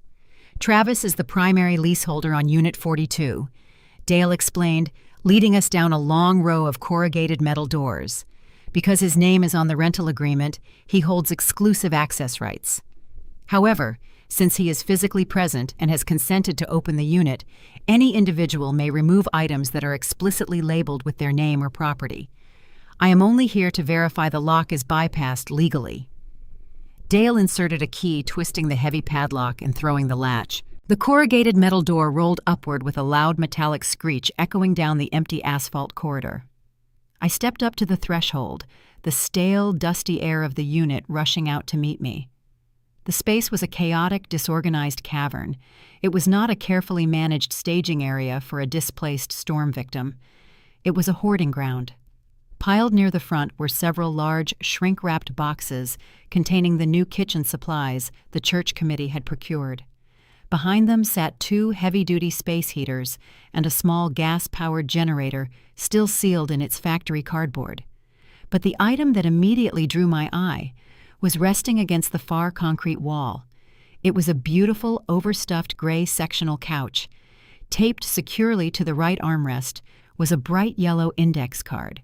Written in neat cursive handwriting were the words, "For Anna Greer. Wishing you a warm, safe home. The Casserole Committee." The sight of that prayer card struck my chest with a dull, aching force. Complete strangers in my community had gathered their resources, prayed for my recovery, and purchased a couch to replace the one currently rotting in my ruined duplex. They cared enough to bless a home that my own family never intended to restore. Travis had intercepted their kindness, locking it in the dark while he heated his tools across town. "I was holding it all safe," Anna Travis declared, stepping into the unit and gesturing broadly at the chaotic piles. "You had no place to put it. Your rental was flooded, and Tessa's guest room is tiny. I secured the donations so they would not get ruined in the rain. I was doing you a favor." He maintained the delusion that he was the responsible custodian of my life. He expected me to thank him for intercepting the very supplies I needed to survive. I ignored his desperate justification. I pulled my phone from my pocket and began photographing every corner of the unit, creating a digital inventory of the remaining goods. I documented the prayer card, the generator serial numbers, and the unopened kitchen boxes. I was not going to leave the narrative in his hands. Tessa backed the borrowed cargo van up to the open unit. We did not ask for Travis's help. We worked silently, lifting the heavy kitchen boxes and maneuvering the gray sectional couch out of the dusty space and into the back of the van. Travis stood near the bumper of his truck, watching his leverage physically disappear. He lost control of the storage story the moment the couch cleared the threshold. As I walked back into the unit to grab the 2 space heaters, I noticed Melanie staring intensely at the back corner of the concrete floor. She walked past Travis, stepping deeper into the dimly lit space. She crouched down, running her hand along a set of heavy industrial metal shelving units shoved against the back wall. The shelves were completely empty, but the thick layer of dust on the floor indicated they had recently held significant weight. Melanie stood up, her face pale. She turned to look at her husband. "These are the shelves from our old garage," Melanie said, her voice trembling with a sudden, horrifying realization. "You moved these in here 3 weeks ago. You told me you were clearing space for the new drywall." Travis shifted uncomfortably, avoiding her gaze. "We needed to consolidate storage, Melanie," he muttered, kicking a loose piece of gravel near the doorway. "It is just logistics." Melanie shook her head, the pieces of the puzzle snapping together. "You have been moving items in and out of this unit for weeks, Travis. You did not just secure Anna's donations. You used this space as a personal staging area. Where are the heavy winter quilts the church committee promised her? Where is the new refrigerator Pastor Calvin said was delivered last Tuesday?" I stopped loading the space heaters. I looked at the empty corners of the unit. The large, essential appliances and the high-quality winter bedding were glaringly absent. Travis crossed his arms, adopting a defensive, hostile posture. "The kids needed the heavy quilts, Melanie," he argued, his voice rising in volume. "Their bedrooms get freezing at night, and Anna was sleeping in a heated house. I repurposed the bedding to keep our children warm. It was a practical family decision. He used his children as human shields, weaponizing their comfort to justify intercepting my disaster relief. He presented me with a brutal moral trade-off. If I demanded the immediate return of the heavy bedding, I would be forcing my niece and nephew to hand over the blankets they had been sleeping under for weeks. I hesitated, standing in the dusty unit. As a leasing coordinator, I was trained to demand the return of all stolen property, but I could not bring myself to execute a repossession that penalized children who had absolutely no role in their father's fraud. It was not a sign of weakness. It was a conscious, agonizing choice to prioritize their innocence over my immediate restitution. "Keep the quilts." "Travis," I said quietly, refusing to engage in a battle that used children as leverage. But the appliances were not repurposed for their bedrooms. "Where is the refrigerator?" Travis did not answer. He stared at the gravel, his silence confirming a deeper, more calculated theft. He was no longer just a brother protecting his tools. He was actively liquidating my recovery resources. Melanie walked over to a small, overturned cardboard box resting near the empty industrial shelves. She picked it up, shaking a few loose papers onto the concrete floor. She knelt down, sorting through the discarded trash. Her hand stopped. She picked up a crumpled yellow carbon copy receipt. Melanie stood up, her face a mask of profound, sickened devastation. She did not walk back to stand beside her husband. She walked out of the unit, crossing the invisible boundary, and stood directly beside me. She held the crumpled yellow paper out. It was a commercial delivery slip detailing the transfer of a large stainless steel refrigerator. The delivery destination was not the storage unit. The address printed on the slip pointed to a completely different town, miles outside the disaster zone. Melanie's voice cracked as she read the destination aloud. "He did not secure it, Anna. He redirected the refrigerator to a resale booth in Smith's Grove." The crumpled yellow delivery slip in Melanie's hand proved that the storage unit was merely a transfer station. Travis was actively fencing my disaster relief supplies for cash. The theft was not a single impulsive act born out of a desperate need to protect his tools. It was a sustained, calculated liquidation of my survival resources. We did not stand in the dusty unit debating the morality of his actions. I took a photograph of the receipt, secured the heavy padlock on the corrugated metal door, and walked directly to the borrowed cargo van. We drove separately, forming a grim, silent convoy heading north towards Smith's Grove. Travis followed closely behind us in his heavy pickup truck, knowing that if he fled, he would be formally abandoning the last shreds of his marriage. Smith's Grove is a quiet, rural community dotted with antique malls, flea markets, and sprawling consignment warehouses. The address on the delivery slip pointed to a massive aluminum-sided building located just off the interstate. It was a chaotic marketplace where independent vendors rented booth space to sell everything from refurbished furniture to vintage farm equipment. I parked the van near the entrance. Melanie pulled her silver sedan in right beside me. Travis parked his truck near the edge of the lot, taking his time turning off the ignition, delaying the inevitable confrontation. We walked through the heavy glass doors together. The air inside the warehouse smelled of old wood polish and dusty upholstery. We navigated the maze of vendor stalls following the booth number printed on the yellow receipt. The vendor stall was located near the back wall, packed with heavy appliances and used dining sets.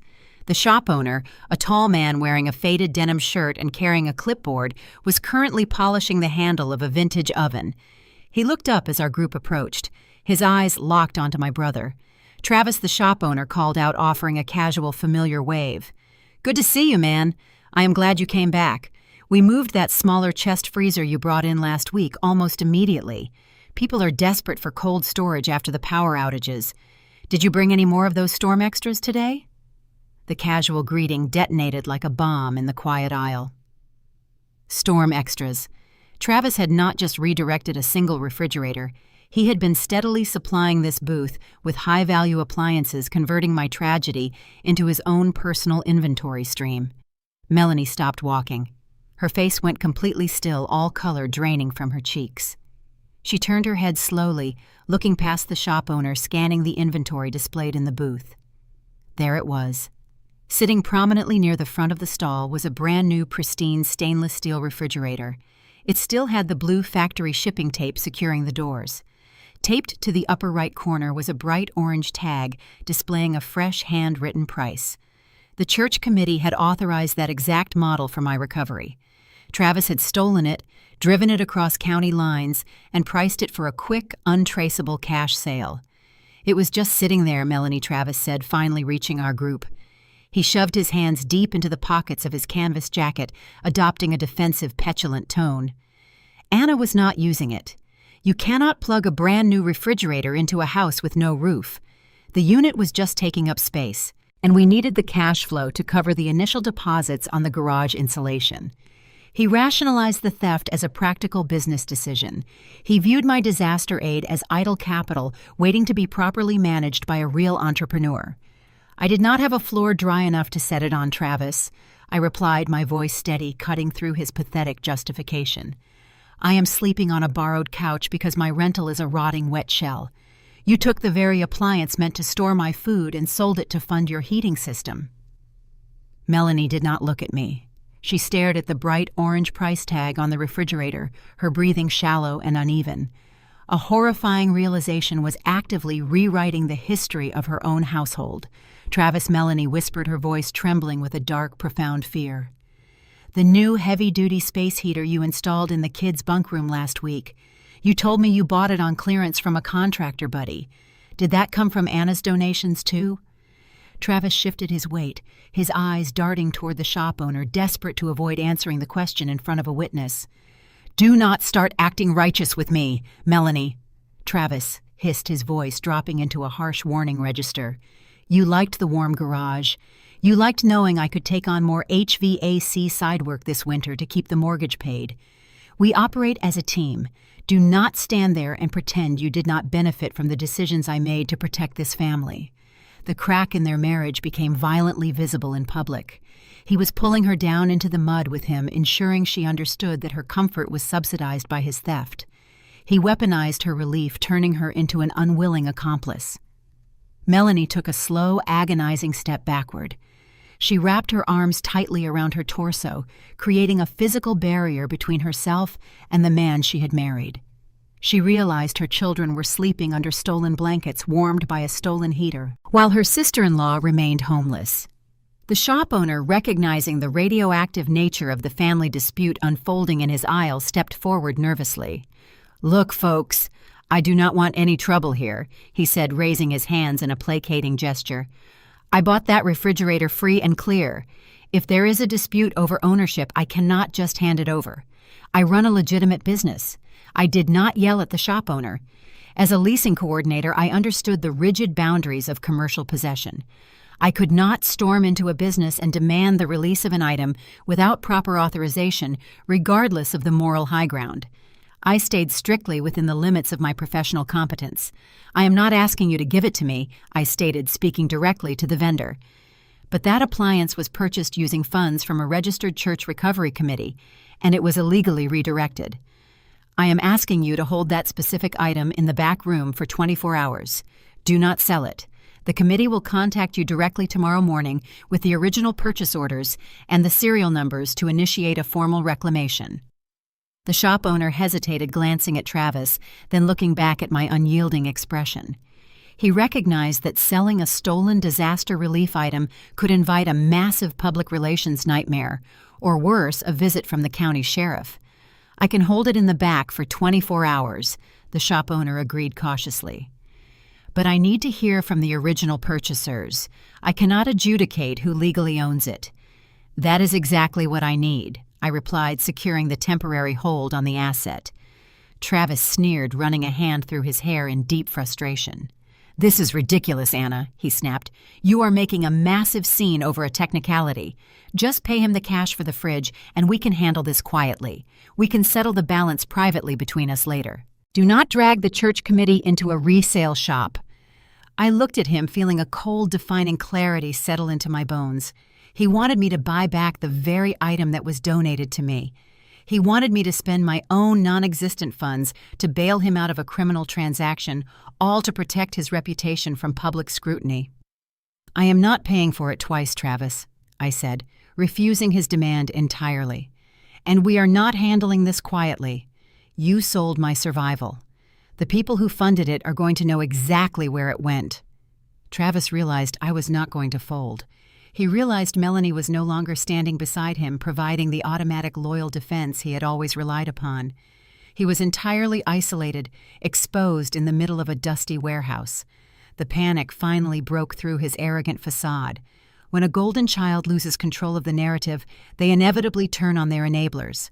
"Do not put this all on me," Travis shouted, his voice echoing down the long, cluttered aisle. He pointed a frantic finger toward the exit doors. "Mom told me the stuff was just sitting there rotting. Linda is the one who said the donations were unrestricted family assets. She told me to move the high-value items out of the storage unit before you started asking questions. She orchestrated the entire logistical transfer." He threw our mother directly under the bus, fracturing the united family front. The theft was not a solo operation. It was a coordinated, multi-layered conspiracy, and Travis was perfectly willing to let Linda absorb the blame if it meant saving his own skin. Before anyone could respond to his explosive confession, all three of our cell phones vibrated simultaneously. The synchronized buzzing felt loud in the tense silence of the aisle. I pulled my phone from my pocket. It was a group text message sent to me, Travis and Melanie. The sender was Linda.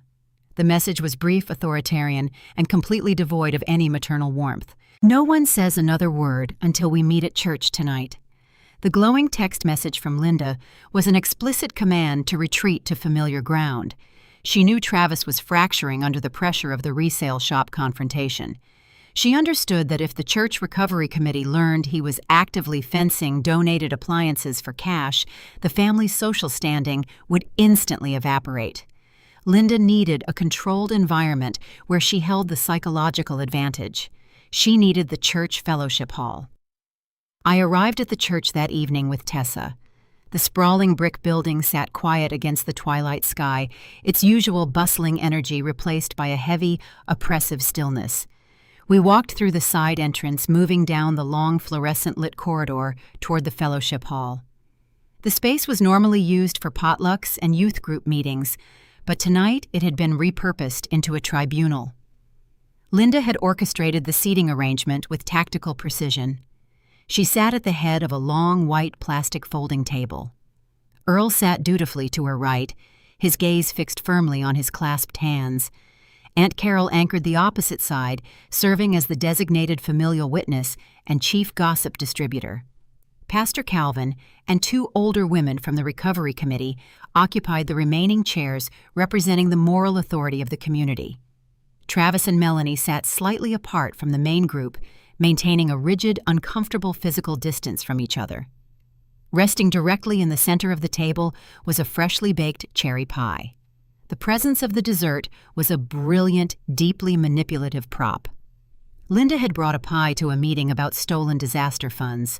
It was a visual cue designed to disarm the tension framing the gathering, not as a serious investigation into theft, but as a gentle, loving family intervention to correct a wayward daughter. I stopped a few feet away from the table. The patronizing atmosphere washed over me thick and suffocating. I felt a sudden, powerful urge to turn around and walk back out to the parking lot. Linda smiled, her expression radiating a tragic maternal patience. She did not offer me a slice of pie. She immediately addressed the pastor, leaning forward to ensure her voice carried the perfect pitch of concern. "We are just so worried about her, Calvin," Linda murmured, shaking her head sadly. "Anna is confused and terribly tired. The trauma of losing her rental has severely clouded her judgment. It is very common for storm victims to experience memory lapses or forget the verbal agreements they made during the initial chaos. We simply want to help her remember the promises she made to this family." I stood frozen, the blood roaring in my ears. She was doing it again. She was weaponizing my trauma, using the destruction of my home as proof of my mental instability. She was telling the very people who controlled my community aid that my clear documented memories of theft were actually hallucinations born from grief. She expected me to shrink. She expected my lifelong habit of avoiding public confrontation to paralyze me in front of the pastor and my extended family. Tessa stood near the doorway holding a heavy, damp couch cushion we had salvaged from the storage unit earlier that day. The cushion still had the church prayer card securely taped to the fabric. Tessa shifted her weight, the sound of her boots scraping against the linoleum echoing loudly in the quiet hall. She did not whisper. She spoke clearly, her voice cutting through the thick layer of Linda's manufactured sympathy. "Anna," Tessa said, her tone sharp and uncompromising. "This is exactly why private talks keep hurting you. You cannot negotiate with people who use your silence as proof of your consent." The blunt observation struck me like a physical blow. Tessa was right. My persistent, ingrained instinct to handle the betrayal quietly, to give my father chances to correct the narrative behind closed doors, had been a catastrophic strategic error. Attending this meeting without bringing the delivery slips, the banking screenshots, or the county inspector's file allowed Linda to dictate the terms of reality. My silence had served as the runway for her lie to take flight. I stepped up to the folding table. I did not sit down. Aunt Carol leaned forward, her brow furrowing in genuine confusion. She looked from Linda's tragic performance to my rigid, unyielding posture. The cracks in the narrative were becoming too large for her to ignore.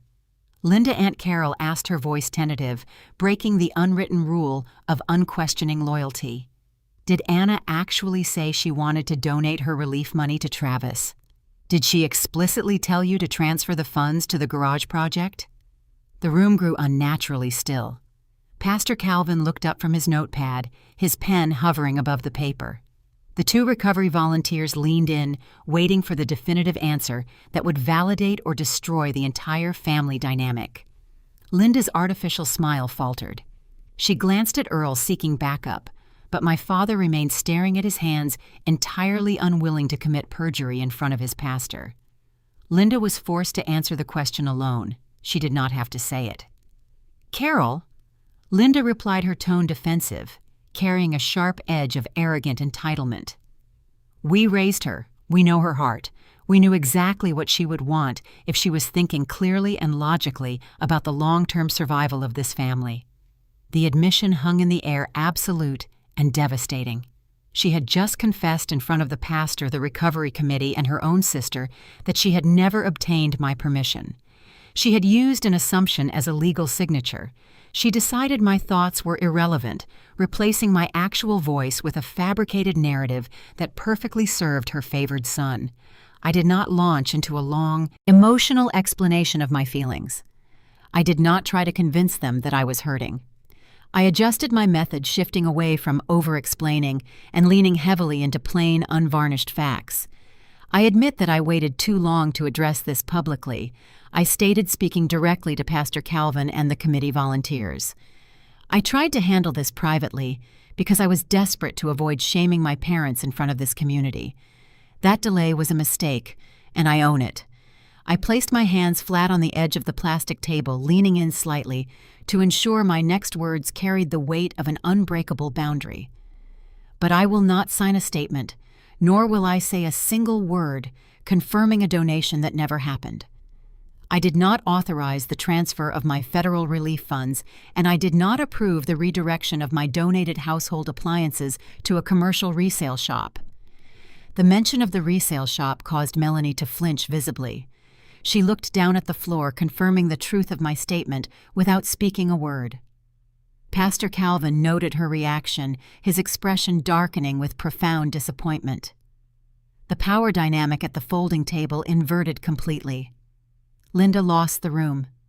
Aunt Carol stopped nodding in agreement with her sister, recognizing that she had been manipulated into distributing a lie. The two recovery volunteers exchanged a grim, confirming glance, realizing the depth of the fraud they had unwittingly supported. Pastor Calvin set his pen down. He looked at Linda, the pastoral warmth completely gone from his eyes, replaced by the stern authority of a man responsible for safeguarding community resources. The recovery committee is pausing all redistribution of items labeled for Anna Greer. Pastor Calvin announced, his voice echoing definitively in the fellowship hall. We will secure the remaining goods at the main facility. No further aid will be released to Travis or Linda under the guise of family coordination. Linda's face flushed a deep mottled red. She had lost control of the church narrative, and she had lost access to the remaining physical supplies. The pie sitting in the center of the table looked incredibly pathetic, a failed prop from a canceled performance. We will hold the items safely, Pastor Calvin continued, turning his attention back to me. But we cannot officially close this matter until the situation with the county inspector is resolved. Wayne Pritchard informed me earlier today that there is a significant discrepancy regarding the building permits. We need Wayne's final report and a formal statement from you before we can determine the next steps for your housing file. The victory was tangible, but it was fragile. My remaining donated goods were temporarily protected, and Linda's lie was no longer treated as an uncontested fact by the church leadership. However, the requirement for a formal statement meant the conflict was far from over. Facts alone were not enough to secure my future. Those facts had to be spoken where the lie lived loudest. Linda knew this. She understood that while she had lost the private skirmish at the folding table, she still held one massive public stage where she could force my compliance. As Tessa and I turned to leave the fellowship hall, Pastor Calvin cleared his throat, delivering a quiet, ominous reminder that anchored the tension for the coming weekend. Please remember, Pastor Calvin said, addressing the entire table, that this Sunday's recovery luncheon is moving forward as scheduled. We will be publicly thanking our major donors and recognizing the families who have successfully rebuilt. He looked directly at Travis and then at Linda. And as of right now, Pastor Calvin noted, his tone heavy with unresolved conflict, Travis's new garage is still listed on the printed program. The pause Pastor Calvin placed on my donated goods offered a brief sense of security, but the impending Sunday recovery luncheon loomed like a dark, gathering stormfront. The church celebration was the mechanism the community used to officially recognize survival. If my family framed the garage as a miraculous victory on that stage, dismantling the lie afterward would mean fighting the entire congregation's need for a happy ending. My parents understood that deadline perfectly. Knowing Wayne Pritchard's county inspection was stalled, waiting for formal clarification on the address mismatch, they needed a shield before the church doors opened Sunday morning. The ambush occurred Thursday night. I was sitting in Tessa's spare bedroom, exhausted by my displacement, and reviewing emergency management emails, when a sharp, aggressive knock rattled the front door. Tessa was out. I flipped the porch light switch, casting a harsh glow across the faces of the people on the deck. Earl and Linda had come uninvited, ignoring the boundary I'd drawn at the church. I pulled the door open just wide enough to stand in the threshold. I crossed my arms, waiting for the demand. Linda dropped her warm maternal facade immediately. She extended her arm, thrusting a single sheet of printer paper toward me. "We had an attorney draft a formal clarification," Anna Linda stated briskly. "It states that you approved the expedited construction of the garage as a temporary storage facility for salvaged property and confirms you voluntarily declined any further donated furnishings from the church." The staggering audacity of the demand paralyzed me. They had hired legal counsel to draft a binding contract that permanently signed away my federal relief funds, retroactively authorized their fraud, and legally barred me from claiming my donated survival supplies. They wanted me to formalize my own execution. "Sign it and Sunday goes away," Earl said from the shadows. His voice sounded hollow. "The county inspector will accept the clarification.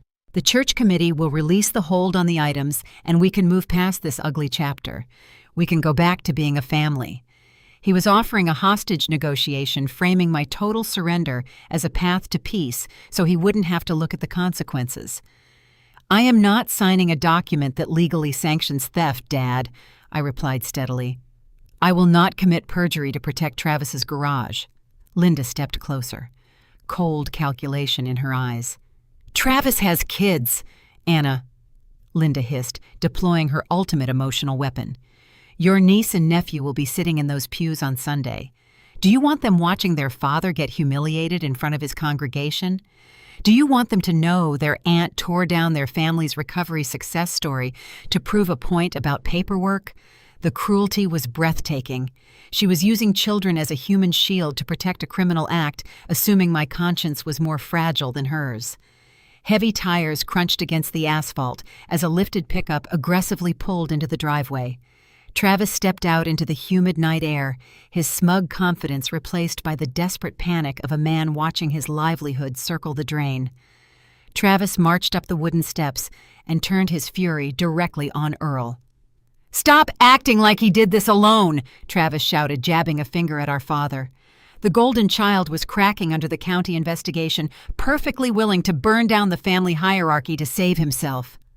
Earl recoiled against the porch railing. "Keep your voice down, Travis," Earl warned nervously. "I am not taking the fall for this by myself," Travis fired back. "Mom is the one who secured the contractor. Mom is the one who traced the signature on the joint account transfer. She told me Anna would cave if everyone presented a united front. She promised me the paperwork was ironclad." The explosive confession hung in the porch light. Travis had explicitly implicated Linda as the mastermind of the financial fraud, fracturing their united front beyond repair. Earl looked sick. He stared at his wife, the reality of her calculated planning piercing his determined ignorance. He knew what she had done and knew his son was ready to testify against her. Yet even in the face of absolute betrayal, Earl still said nothing. He chose complicity over justice. I realized my father would rather let me sign away the truth than stand up to the woman who orchestrated my ruin. I took the unsigned paper from Linda's hand. As a leasing coordinator, I understood the value of preserving the enemy's demands. I stepped back inside. "Get off the porch," I instructed with absolute finality. "I am not signing anything." I slammed the heavy front door shut and threw the deadbolt.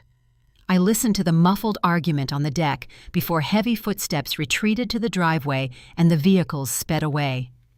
In the kitchen, I snapped a clear photograph of the proposed clarification and texted it to Tessa to secure a digital record of their extortion attempt.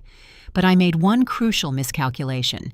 I did not immediately forward the photograph to the county inspector or the pastor. My ingrained reluctance to create a public spectacle made me naively hope that denying them the signature would force them to cancel their church appearance, saving me from turning Sunday into a battlefield. Linda misunderstood my delay. Because I did not immediately expose the extortion document, she interpreted my hesitation as fear. She believed my refusal to strike first meant I was terrified of public shame, giving her one last window to control Sunday's narrative. Tessa arrived home and looked at the document, then at my exhausted expression. She delivered the hard truth I was trying to outrun. "You cannot handle this quietly anymore," Anna Tessa warned steadily. "They are not going to back down because you said no on a dark porch. If you let them walk into that luncheon with your silence, they will make it sound like applause." Tessa's warning anchored my resolve. My compliance had only ever functioned as a welcome mat for their exploitation.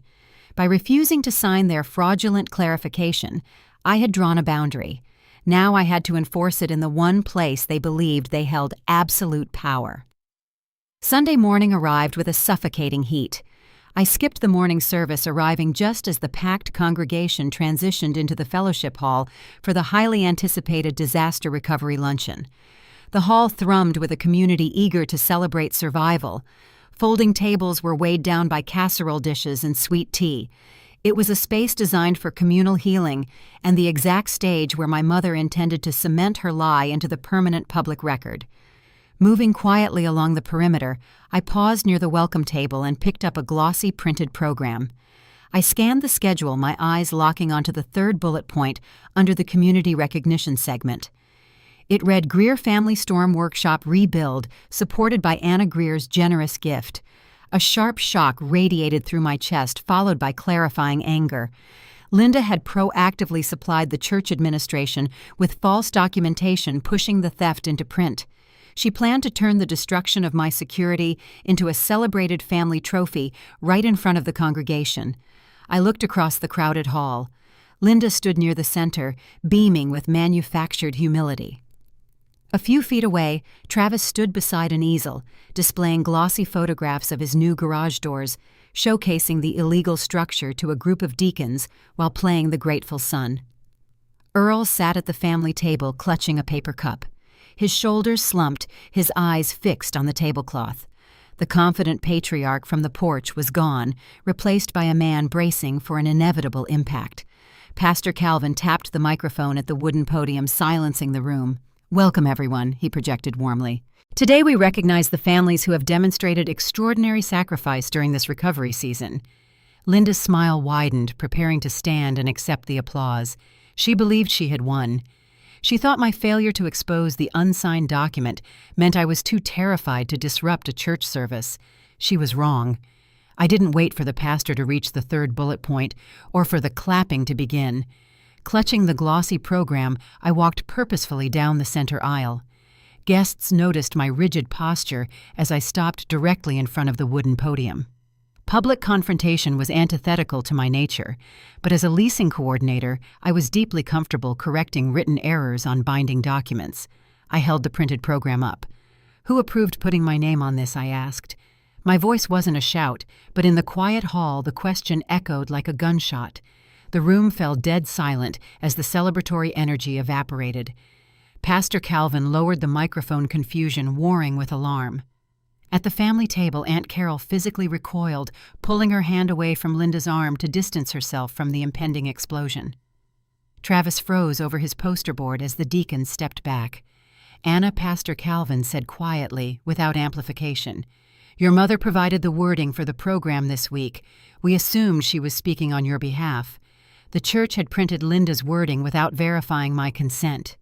Linda's face flushed a panicked red. She had expected to ambush me with applause, forcing me to play along.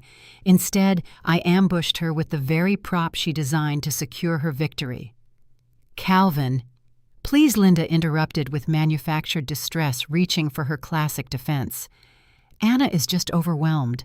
The stress of the displacement is making her erratic. We should discuss this privately." She thought she could paint me as an unstable victim, so the church would escort me out, preserving her narrative. I didn't defend my mental state. I kept my eyes locked on the pastor. "She did not coordinate a family recognition, Pastor Calvin," I stated firmly. "She fabricated a donation to cover a theft. My name is being used on this public program to legitimize a structure I never authorized, funded by disaster relief money I never received." An audible gasp swept through the hall. The family's reputation, the foundation of Linda's social power, was publicly compromised. Linda opened her mouth, preparing a hysterical defense to regain sympathy. Before she could speak, the heavy metal side door swung open with a loud clatter. Wayne Pritchard stepped in his faded denim jacket and work boots, looking entirely out of place among Sunday dresses. Tucked under his arm was the thick manila folder containing the county inspection records. Wayne Pritchard didn't apologize or ask permission to address the room. He walked directly down the side aisle with the unyielding momentum of a municipal employee enforcing a code violation, stopping beside the stack of glossy luncheon programs. Wayne opened the folder and laid 2 high-resolution photographs flat on the tablecloth. The first showed my rented duplex, the roof torn apart, and a yellow limited entry warning taped to the shattered door. The second was a crisp image of Travis's pristine, newly constructed garage. Wayne didn't lecture. "These are not the same address," Wayne stated, his gravelly voice carrying in the dead quiet. The visual proof was devastating.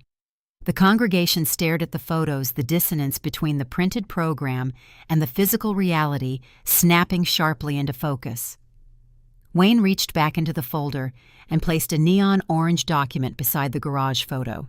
It was an official county stop work notice. "Final approval on this structure is paused indefinitely," Wayne informed Pastor Calvin. "The county requires formal correction regarding the fraudulent authorization signature and the address discrepancy.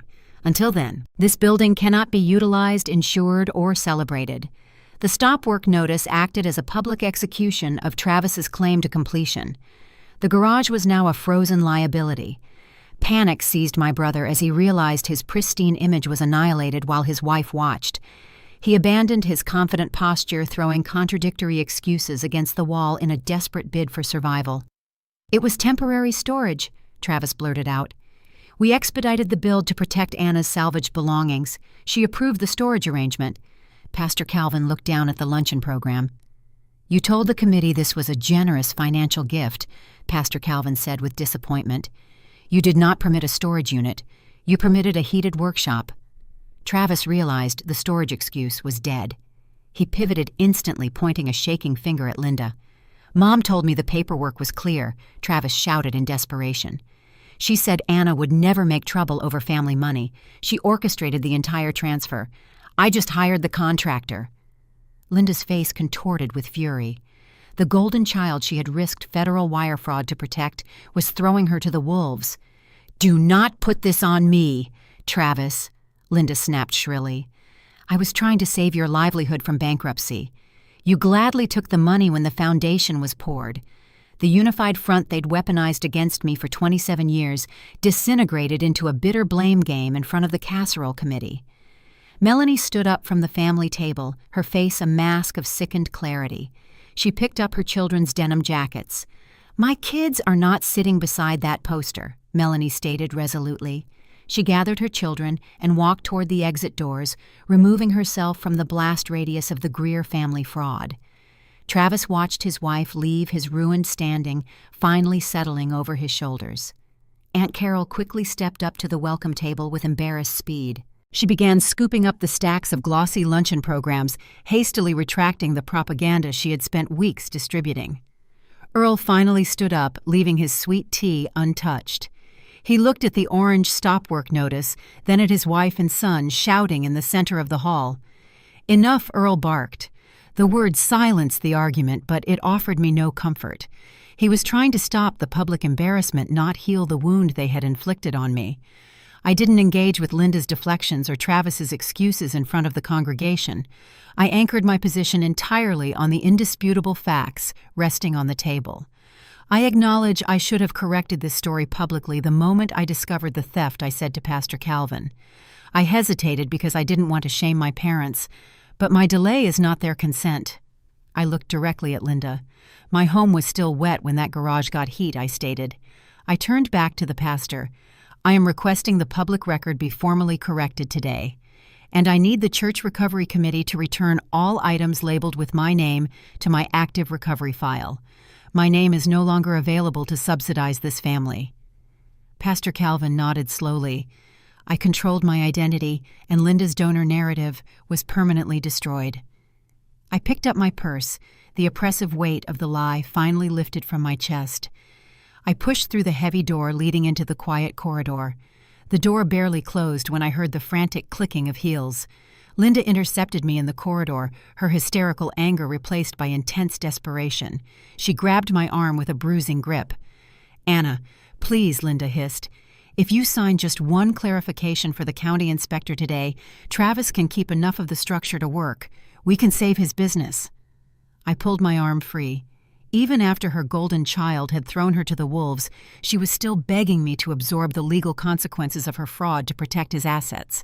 I agreed to one final meeting at their house, not to negotiate, but to deliver the formal documentation that would permanently sever my name from their crimes. I arrived an hour later. Tessa stayed in the driveway, keeping the engine running as a guarantee of my safe exit. I walked into the kitchen. The warm aroma of storm candles was gone, replaced by a sterile silence. The framed photograph of 5-year-old Travis still hung proudly near the pantry, alongside 0 photos of my achievements. The visual hierarchy of the Greer family remained intact, even as the foundation crumbled. Earl stared at his coffee shoulders stooped. Linda looked exhausted, realizing she had run out of maneuvers. "Travis could lose everything," Linda said as I stepped up to the table. "If you file a formal correction, they will mandate the demolition of the unpermitted structure. His business will go bankrupt. We just need you to sign a statement validating the permit application." She still believed that behind closed doors, the compliant daughter would return and rescue them. I placed a single notarized correction statement on the table. Earl finally looked up, his eyes pleading for the mercy he had denied me in the rain. "You have always been stronger," Earl said with manipulative sorrow. "You land on your feet. Travis is fragile right now. He cannot handle this level of exposure. Please do not make this a sworn correction. It will shame the family beyond repair." The final test of my father's character concluded. I had always hoped Earl would step up and stop the golden child's reckless consumption of my resources. But staring at him, I realized he was a coward who valued the illusion of peace over my survival. He was asking me to commit perjury simply because it was easier for him to watch me struggle than watch Travis fail. "Strength is not consent, Dad," I replied, stripped of lingering hope. "Because I am capable of surviving a tornado does not mean I am obligated to survive your theft." Linda let out a bitter sigh, realizing her emotional leverage was dead. The facade finally cracked, revealing the unvarnished truth beneath her public relations campaign. "I told them you donated the money because the truth sounded ugly," Linda admitted defensively. "I could not stand in front of the congregation and admit we took the funds without asking. The donation story was clean and protected our standing." She confessed my reputation was sacrificed entirely to preserve her social comfort and avoid embarrassment. "You already spent my shame for me, Mom," I stated, picking up a pen. "You used my name to build a garage and my trauma to build a virtue story. I am reclaiming my identity today. I signed my name on the formal correction stating I did not authorize the use of my claim number, donate federal funds, or decline community aid. It was the instrument required to protect my recovery file and unravel Travis's unpermitted structure. Leaving a certified copy beside Earl's untouched mug, I turned my back on my parents and walked out. I didn't wait for an apology. The fantasy that they would recognize my value was gone, replaced by the reality that my name was no longer available as a family shield. I walked down the driveway toward Tessa's car, the evening air feeling surprisingly light. As I reached the door, I paused. A county municipal truck turned onto the road heading toward Travis's neighborhood, a stack of bright orange stop work packets resting prominently on its dashboard. 6 weeks later, I stood in the hallway of a secure apartment complex holding a brass key. Doris had utilized her property management network to locate a unit with a storm shelter, but I signed the lease and paid the deposit using my own earned wages. The space belonged entirely to me. Tessa was adjusting a set of linen curtains. Resting against the far wall was the gray sectional couch we had reclaimed from the dusty storage unit, scrubbed clean until the fabric smelled only of laundry detergent. I walked into the kitchen holding the original bright yellow note the church volunteers had taped to the couch. I smoothed the wrinkled edges, reading the cursive for Anna Greer. "Wishing you a warm, safe home. The Casserole Committee." I secured the card against the front of my refrigerator. The aid designated for my survival finally rested inside the home it was meant to bless. The stolen $62,000 didn't magically reappear overnight. Instead, Wayne Pritchard ensured the bright orange stop work order remained affixed to Travis's unpermitted structure. The garage sits frozen and useless. The county refuses to lift the injunction until Travis pays full restitution and secures corrected permits, a process that will likely bankrupt his side business. Meanwhile, Doris successfully filed legal claims to redirect the unused lumber Travis had purchased, using my claim number, hauling the supplies back to repair the actual roof damage at my original rental. The Greer family hierarchy collapsed under the exposure. Melanie refused to let her children absorb the fallout of a stolen foundation. She packed their bags and moved into her mother's house, needing distance to decide if she could trust a husband who fenced stolen appliances. Travis was left sitting alone, staring at an illegal workshop he couldn't use. Linda and Earl lost the only currency they valued. Pastor Calvin quietly removed them from the church recovery leadership table.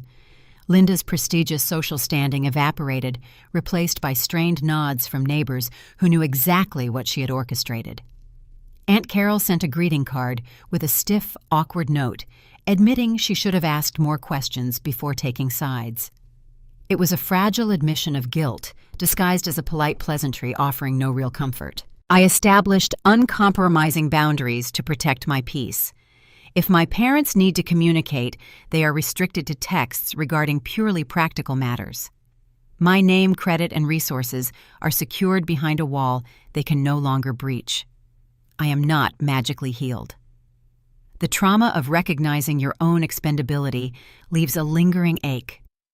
Yesterday afternoon, my phone vibrated with Earl's name. He didn't text. He called twice, leaving 2 voicemails. I listened to the first recording. Stripped of his booming confidence, his tired voice asked if I would meet him for coffee to talk. He wanted to pretend the wreckage could be swept away with a quiet conversation. My finger hovered over the screen. An ingrained part of my heart wanted to press call, a heavy instinct seeking the protective father I always wanted. I paused, letting the silence of my safe apartment wash over me. I realized the tornado didn't destroy my place in the Greer family. It simply ripped the roof off our dynamic, revealing how little space they had for me when I needed shelter. They only valued my presence when my resources could be diverted to the golden child. I deleted both voicemails, placing the phone face down on the counter. The unpermitted garage across town would remain cold and empty this winter, a permanent monument to their greed, while my home was finally warm and entirely my own. Tell me where you are listening from today, and let me know in the comments below. Do you believe Earl deserves any future contact after choosing to protect the lie?